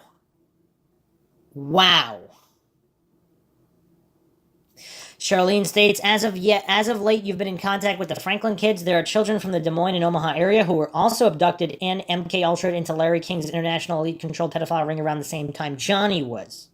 Some of these survivors are no doubt members of the original 83 children who came forward to testify about their horrific abuse in the Franklin case. Of course, like Johnny, these children are now approaching 40 years of age, but they are most likely developmentally arrested to greater or lesser degrees, emotionally frozen at the age they were abducted and ritually traumatized. Can you share with us what these survivors, the victims of King's pedophile ring, are telling you of their horrific ordeal and their feelings about the future? Noreen states, I have been in touch with a number of the Franklin kids. Many have shared information with me. They continue communication to this day. For a number of them, their lives have been broken as children who are victims of these crimes. It is true they are now all approaching 40 years of age. Many are fed up, angry about what happened to them and how their lives have been robbed. Some want to do something about it, and others are still very afraid for themselves and their loved ones. Charlene says, I believe that you said some of these survivors feel like they have been programmed to do something in the future, but they don't know what it is. It sounds like a group of sleeper Manchurian candidate cells that could be activated at any time for evil purposes, no doubt. Could you explain? Well, I mean, that's just when you think this case can't get any creepier. I mean, what the heck? Noreen states, it is a form of Manchurian candidate. Many feel those kids are programmed to be accessed or triggered for some future use or a project. Charlene states, many of these kids knew Johnny. Do some of the Franklin kids you've been in contact with believe Jeff Gannon is Johnny Gosch? Wow. Who's ready for the response here? Who's ready for this response? Noreen states here, the majority of the Franklin kids I have been in contact with do believe Jeff Gannon is Johnny. Some say they have been in communication with him on a fairly regular basis. I would suspect this is done by email on computer rather than face-to-face meetings. Okay. All right. So we have former FBI head Ted Gunderson, investigator of many decades. He believes Gannon is Gosch. We have this New York City detective who investigated child abductions and child trafficking in rings. He believes Gannon is Gosch. DeCamp believes that Johnny Gosch is now Gannon. Bonacci supposedly stated that Gannon is Gosch. Rusty Nelson said that Gannon is Gosch. And now Noreen is stating here the majority of the Franklin kids she's in contact with believe that Gannon is Gosch. Wow. Charlene continues here, on the Johnny Gosch Foundation website, you describe Johnny as chameleon-like. Others have also characterized him as chameleon-like, including some of the surviving Franklin kids. Is it true that Jeff Gannon also described himself as chameleon-like? Noreen states, throughout this investigation, I have been trained as a private investigator. I listen for these play on words. The reference to Johnny being a chameleon was given to me by 7 of the Franklin kids I have known. I asked them why he was considered a chameleon. They all told me it was because Johnny was a master of disguise. Gannon then began referring to himself as the chameleon. I find that to be significant. Could it be a coincident, or was it given by Gannon as some kind of a clue? Gannon has also stated he has hidden in plain sight. Interesting idea. I mean, yeah, the amount of clues here being given by Gannon, I mean, it's crazy. This is crazy. Because Gannon refers to him as the chameleon. Okay, Charlene states, and then there's that pesky DNA test Gannon's been dodging. Until now, maybe. It seems Gannon has a pattern of agreeing to submit to a DNA test, only later to refuse for one reason or another. Also, most people probably aren't aware that Gannon has repeatedly stipulated various conditions that need to be met by your team as part of his agreeing to a DNA test. Can you summarize the history of DNA negotiations with Gannon up to and including the current agreement? So Noreen states, in March 2005, shortly after this story broke about Gannon, I wrote to him by email 3 times to ask him to quietly agree to a DNA test to resolve the situation. Gannon did not answer my emails. We then sent a gentleman representing me to Gannon's home to talk with him. Gannon answered the door. When the man asked him about a DNA and told he was there on behalf of the woman in Iowa, Gannon slammed the door on the man. We later were on a network TV show in which Gannon said he would take a DNA test, only to later develop all kinds of stipulations. 1, that the results should be kept private, no problem there. 2, that I would be required to make a statement saying he was not my son and sign documents agreeing not to ever mention his name in public. I mean, that's actually kind of curious, because if it comes back positive, she would still be required to make a public statement saying he was not her son and sign these documents agreeing never to mention his name in public. That's an interesting stipulation. 3, that Gannon would publicly make some declaration of spiritual support for me. Okay, that's weird. 4, finally, that Gannon go forward to be a national speaker for missing children.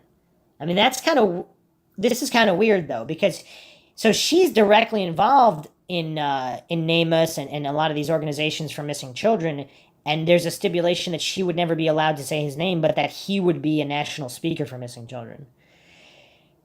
Unless, again, he might just be playing games this entire time. So continuing on here, some of these conditions were absurd. To date, Gannon agreed to do the DNA on Michael Corbin's show and then has stalled once again. The DNA test is now in limbo for a while. Charlene asked, did Gannon ever ask to be paid for taking a DNA test? Noreen says yes, at one time he stated he wanted to be paid big bucks for his DNA sample. I rejected that idea, but offered to pay for the actual test. Okay, so he wanted money for a sample, but not a test. So what does that mean? He provides a sample which may or may not be his? Also, if Gannon has all these multiple personalities, is it possible he thinks he's not Johnny Gosch again, and he's speaking with Noreen that way? Even if he is, he thinks he's not. Charlene states, as I recall, your longtime PI, Mr. Rothstein, who is a retired New York City detective, is now in charge of the DNA negotiations and logistics with Jeff Gannon.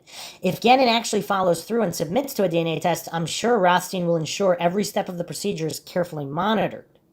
Call me paranoid, but I'd be suspicious of the results if there were any unsupervised gaps breaking the chain of evidence between the blood being drawn and the DNA analysis. Even if the lab is reputable, elite sociopaths, the people behind Gannon, with unlimited power and money to burn, always seem to find a way to derail these well-intentioned truth-seeking investigations. I'm sure Mr. Rothstein is 20 steps ahead of me on this and has a plan in place to control as many variables as humanly possible so that Gannon's DNA test results will be bona fide. Can you comment? Noreen states that Jim Rothstein has arranged for a reliable lab to do the DNA test. We have advised Gannon of this. He has refused to give us the name of his attorney so we can communicate with him to make arrangements. Charlene states, it seems obvious that Gannon is playing mind games with you regarding his willingness or lack thereof to take a DNA test. And as you have astutely surmised, this on-again, off-again DNA test scenario is free publicity for him. And I'm sure Gannon is more than capable of making good use of publicity, even if it's negative. On the other hand, if he is Johnny Gosch, taking a DNA test would undoubtedly put him in harm's way. Then again, this DNA volleyball could be part of an overall cynical strategy by Gannon and his handlers to keep the Gannon is Gosh story alive, but essentially take the energy out of it. The story continues, it limps along, but in a vapid state of limbo. This way, the character arc, the tension, and the climax of the story can be shifted to fit an agenda. Maybe this game is a backdoor approach for Gannon to gain control of the is Gannon really Gosh speculation frenzy. He knows the DNA ball will forever be in his court. If Gannon can keep the story focused at the level of a DNA test that he's never resolved, and if he can keep the public's attention focused on forensics, he's in control. And while he does his DNA dance, he can also threaten legal action against anyone who publicly wonders about the is Gannon really Gosh riddle. It's a checkmate of sorts. Unless, of course, they just, get his DNA from the trash. Charlene continues, a local media outlet in your region about a month ago ran a piece on the internet site announcing that there's been significant breakthrough in the Johnny Gosch case. I think they described it as Johnny Gosch case is heating up, yet they never mentioned exactly what the breakthrough was, or I just plain missed it. However, did they mention something about the CIA and their alleged involvement in organized pedophilia? What happened to the CIA agent who had contacted you in order to help you crack the Johnny Gosch case years ago and who was instrumental in your testifying before a congressional committee? What was the breakthrough in Johnny's case? Noreen says, the CIA agent who resurfaced recently has brought information to Jim Rothstein, which is significant at this time. Jim shared a portion of it, which the Waterloo, Iowa TV station reported on. It was then circulated throughout the internet. He informed us that originally 1,700 children were targeted for this project. They, pedophile rings, set about kidnapping children throughout the country over a period of years. The number of usable children they ended up with was approximately 1,000. I filed a FOIA request and received a reply saying all records on Johnny's case with the CIA have vanished. Well, that doesn't sound suspicious at all. So this is kind of crazy, though. So supposedly there's a CIA agent leaked info about 1,700 targeted children who were kidnapped throughout the country. This is crazy. Charlene states, after all these years, a fearful eyewitness finally came forward and detailed what really had happened to Johnny Gosch on the day he was kidnapped. He illuminated a crucial hidden aspect of Johnny's abduction. He knew Johnny wasn't a runaway. He had watched Johnny's abduction unfold from a window in the safety of his home. What's the significance of this new revelation after all these years? Could this new eyewitness report finally reopen the Johnny Gosch case? And we actually went over this testimony and the cover-up by Police Chief Orville Cooney, so I'm not going to go over all that again. Wow, this is crazy. Some more. Wow. So Charlene states there's been some disturbing incidents and strange synchronistic events involving you and others who were or are connected to the Johnny Gosch case. Recently, there was your yearly Johnny Gosch update interview with a local radio host, a seasoned 9-year veteran who was subsequently fired. Not long after the update interview, a strange doll was delivered to your door, and then about 2 days later, you heard some distressing news on the radio about a man who had revealed to you important information about your local police chief and Johnny's kidnapping. Comments. Noreen stated, Marty Stacy, an Omaha radio talk show host, did an interview with me and Jim Rothstein. During the interview, we shared the information in the question-answer regarding the police chief being involved in the scandal. That's the Cooney. The following day, Marty was called in by his boss and fired. The reason given was the Gosch Rothstein interview. The following morning, someone placed an anatomically correct blow-up nude sex doll with dark hair and a hole blown in the head at the door of my home. No one saw it being placed there. The police were called and I made a police report on the situation. We consider this to be a veiled threat towards me regarding the information that I gave during the interview. Charlene asks, how many and what types of other threats and or harassment have you experienced prior to the doll incident? Noreen states that over the years I've been followed, received threatening phone calls, had men come to my home and pound on the outside of my house, throw rocks at my home. My cars have been damaged. It has been a very nerve-wracking situation, and one has to wonder, why would anyone harass the mother of a missing child just looking for her child? It is because there is much more to this crime, and they are afraid I will uncover it and make it all public. Charlene asks, is there an official or unofficial body count related to the Franklin Johnny Gosch case? Noreen states the official body count for deaths in the Franklin Johnny case is now up to 15 deaths of witnesses and people who have come forward with information. All coincidental, probably. Charlene asks, from what you and your investigators have discovered, what have you determined about how organized pedophile rings function? For example, is it true that these rings hire professional photographers to surreptitiously photograph children and then compile these photos into catalogs so clients can choose their preferred victims? That's so creepy. Noreen stated, in August 1984, I testified at a Senate hearing in Washington, D.C. It was an organized crime hearing regarding missing children. During the various testimony by myself and others, Ken Lanning of the FBI also testified. The FBI provided a catalog of materials confiscated by them during the arrest of pedophiles. There were instruction books on molesting children, torture devices, and a catalog of children who had not yet been kidnapped. A prospective buyer's guide. Another question here. Your testimony serves as an eloquent summary of the Johnny Gosch case and as a scathing indictment of government-sponsored pedophile operations. That's why I included it as part of the interview. My question, Noreen, is how did Michael Aquino specifically fit into the Johnny Gosch kidnapping?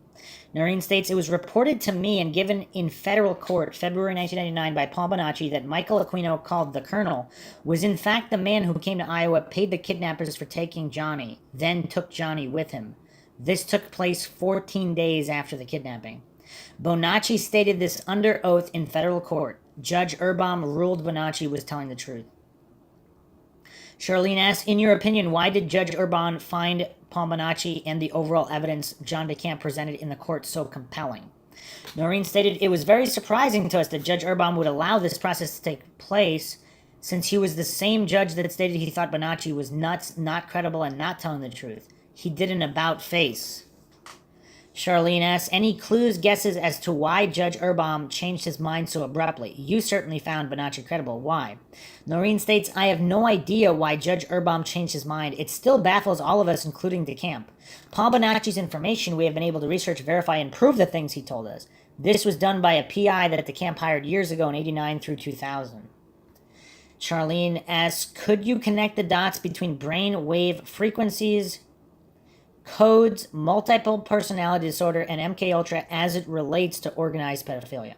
Noreen states, the mind control works similar to hypnosis, only much deeper levels. They program at alpha, beta, theta, and beyond to omega level of brainwave frequency the desired instructions for later use. During the training programming, there is a technique whereby the victim is split and new personalities with identities are created for desired purposes. They can be activated by a keyword, a song, or a verbal suggestion. The mind control victim will then go into what I would call an automatic pilot situation and act out exactly what had been programmed in the individual. Charlene asks, was the program called Project Monarch? Didn't Bonacci's diary contain pages and pages of codes? Noreen stated, yes, it was called Project Monarch, and Bonacci had 4 or 5 diaries with coding in it, step-by-step instructions on constructing a bomb, etc., and an account of all of his abuses. Charlene states, Paul Bonacci won the case. Judge Urbaum ruled that Lawrence E. King was to pay Paul Bonacci $1 million in damages. Although Mr. Bonacci has yet to collect a penny of this hard-won judgment, Paul Bonacci's court victory, especially what he conveyed about his role in the Johnny Gosch abduction, has given your investigation into Johnny's disappearance and organized pedophilia more credibility. You've been in touch off and on with Bonacci since '99. He's told you things about Johnny's appearance, changes that Johnny had made to his person that are congruent with Jeff Gannon's appearance. What did he tell you? When are you still in touch with him? Noreen stated, we are still periodically in touch with Bonacci, but he has not made any reference to Gannon. He has stated he is in touch with Johnny, I believe, on a somewhat regular basis.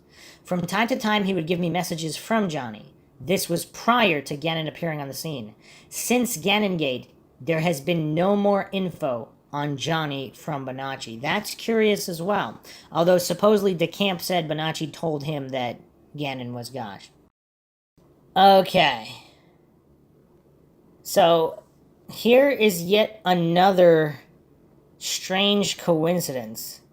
So, the key witness in the Oakland County child murders. Anyone want to guess the name? Jeff Gannon. Let's go to the cinemaholic.com Oakland County child killers case. Who is Jeff Gannon? Where is he now? By Kriti Mehrotra, December 25th, 2020. Investigation Discoveries Children of the Snow is a limited series that examines the horrifying string of homicides committed by the infamous Oakland County child killer. Between the winters of 76 and 77, 4 young kids, 2 boys, 2 girls, were abducted and slain in Oakland County, Michigan, with their bodies carefully laid to rest on the snow.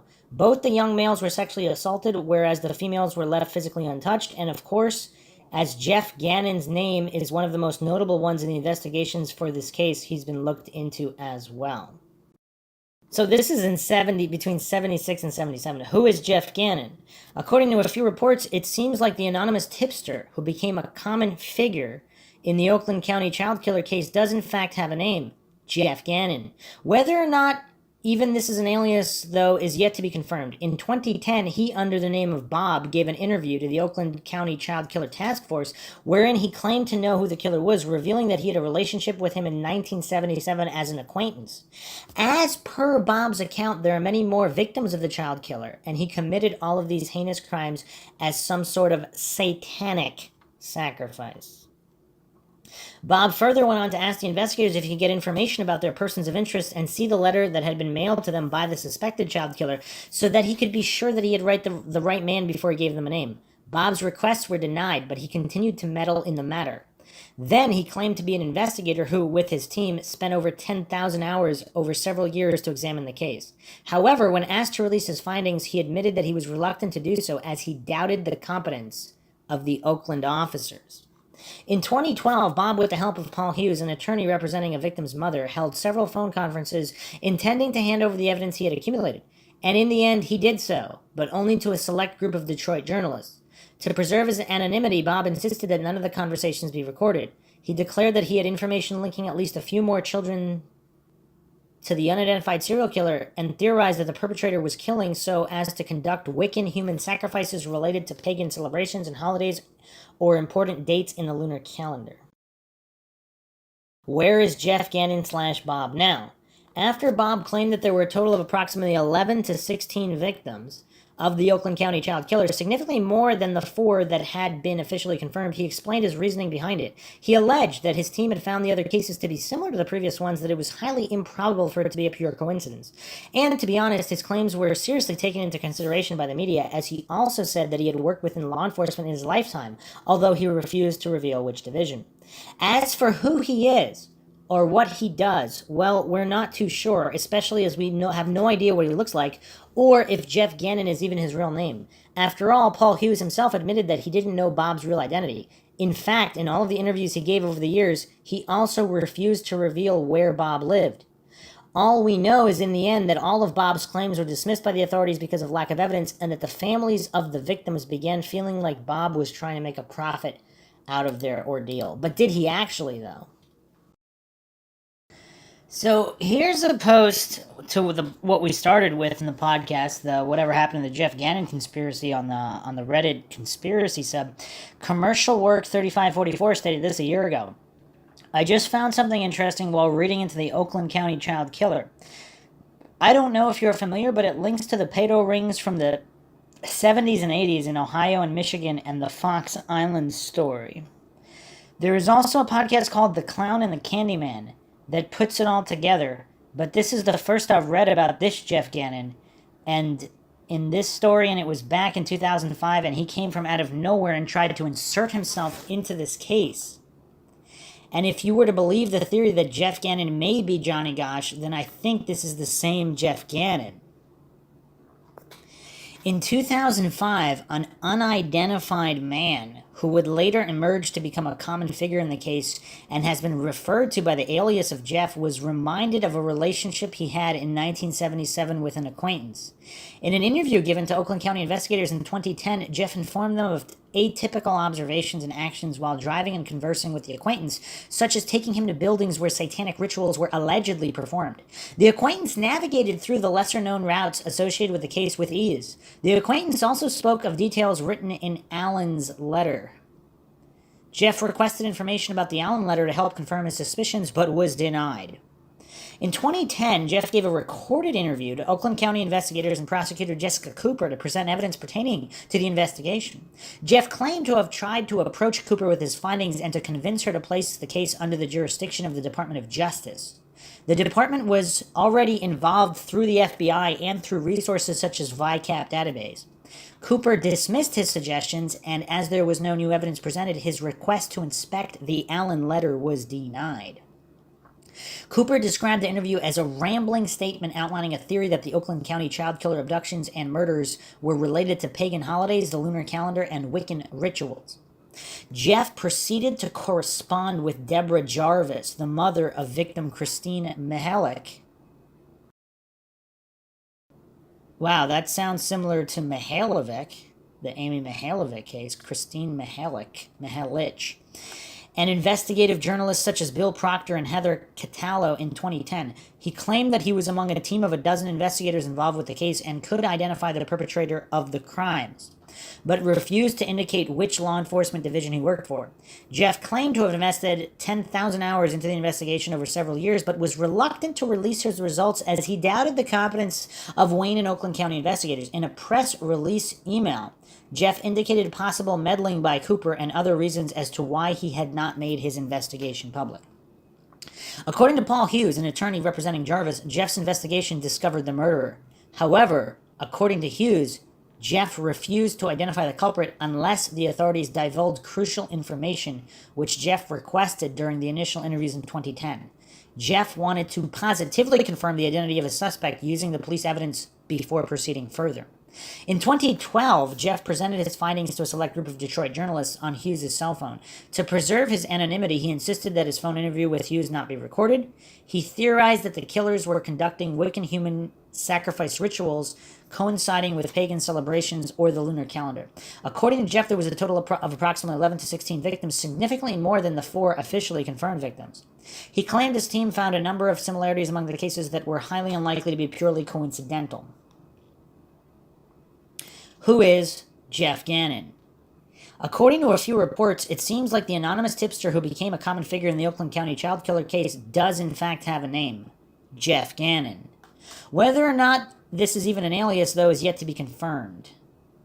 In 2010, he under the name of Bob. Okay, so that just the excerpt here is from the Cinemaholic, which is I've already gone over, and the claims were dismissed, of course, due to lack of evidence. And you know what's really weird? So, the plot's going to thicken even further because a person of interest in the Oakland County child killer case was Archibald Edward Sloan, a child molester who victimized young boys in his neighborhood. So, there was a witness who claimed to have seen... this is kind of weird here. So, this is from wiki2.org on the Oakland County child killer. So, hair samples found in Sloan's 1966 Pontiac Bonneville matched hair found on the bodies of King and Stebbins, but the hair was not from Sloan himself. I don't know what that means, but that's what's listed here. A witness claimed to have seen King being abducted by 2 men, one described as being in his late 20s, and the other described as bearing a strong resemblance to serial killer John Wayne Gacy, who was allegedly in Michigan around the time of the killings. So, you know what's crazy, though, of course, is the Gacy associates and all of that I went over in the previous episodes, the Delta Project connected to the Johnny Gosch case.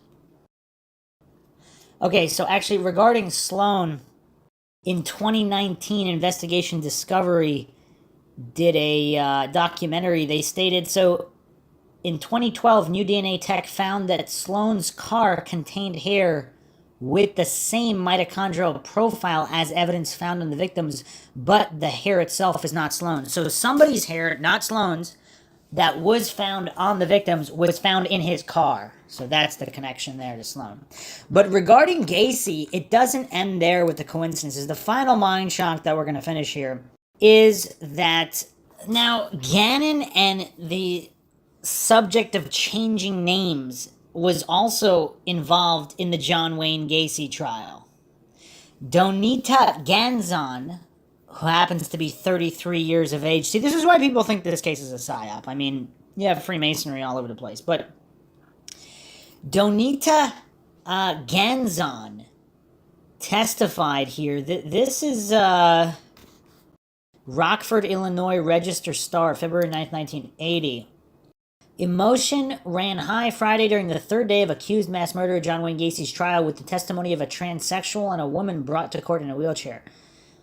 Transsexual Donita Gannon, 33, said she had been living with Timothy O'Rourke, 20, when he disappeared during the fall of 77. He went out for cigarettes one night and never returned, she said. His body was later pulled from the Illinois River near Morris.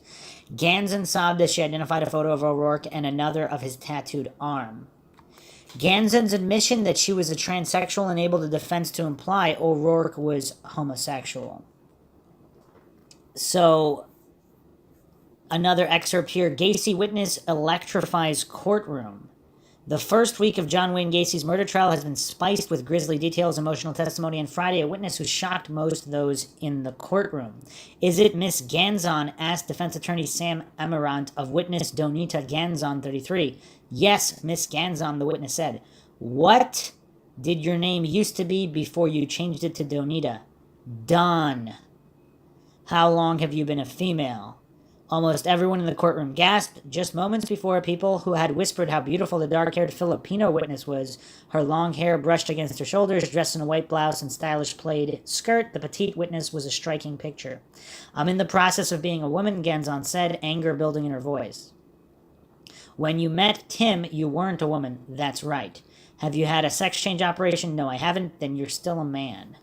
At that point, the prosecuting attorneys who had called Gannon as a witness objected to continued questioning.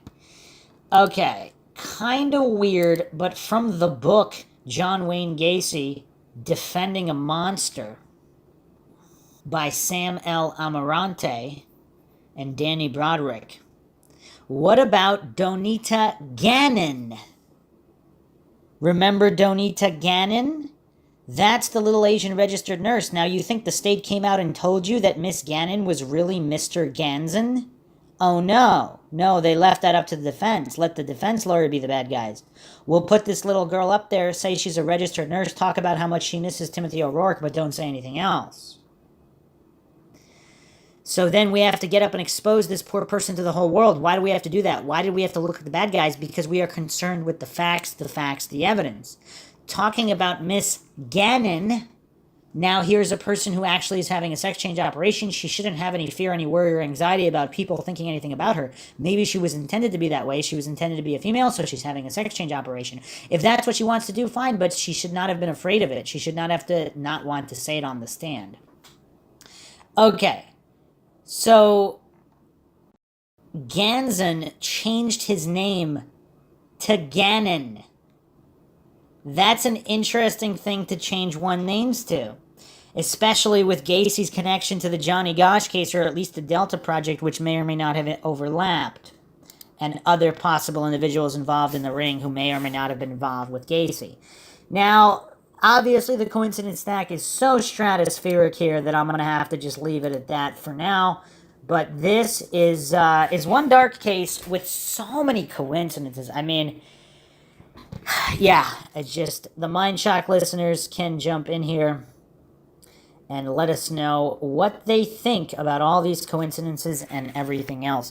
Hope you guys found another edition of MindShock True Crime interesting and informative. If you want to help support the podcast, you can donate to our PayPal. Just check the link in the description. Make sure to subscribe to the channel. Hit that bell for notifications. You can also become a YouTube member right here on YouTube. Support the channel that way for access to exclusive streams and chats. Like and share Twitter, Facebook, Reddit, Patreon. Patrons do get priority for case topic, logical analysis, podcast requests. You could also be a guest on the podcast depending on your tier. Questions, comments, theories, thoughts, suggestions, rebuttals, debunkings of any kind, leave them in the comment section. This is Bruce McGuire signing off. Catch you guys next time.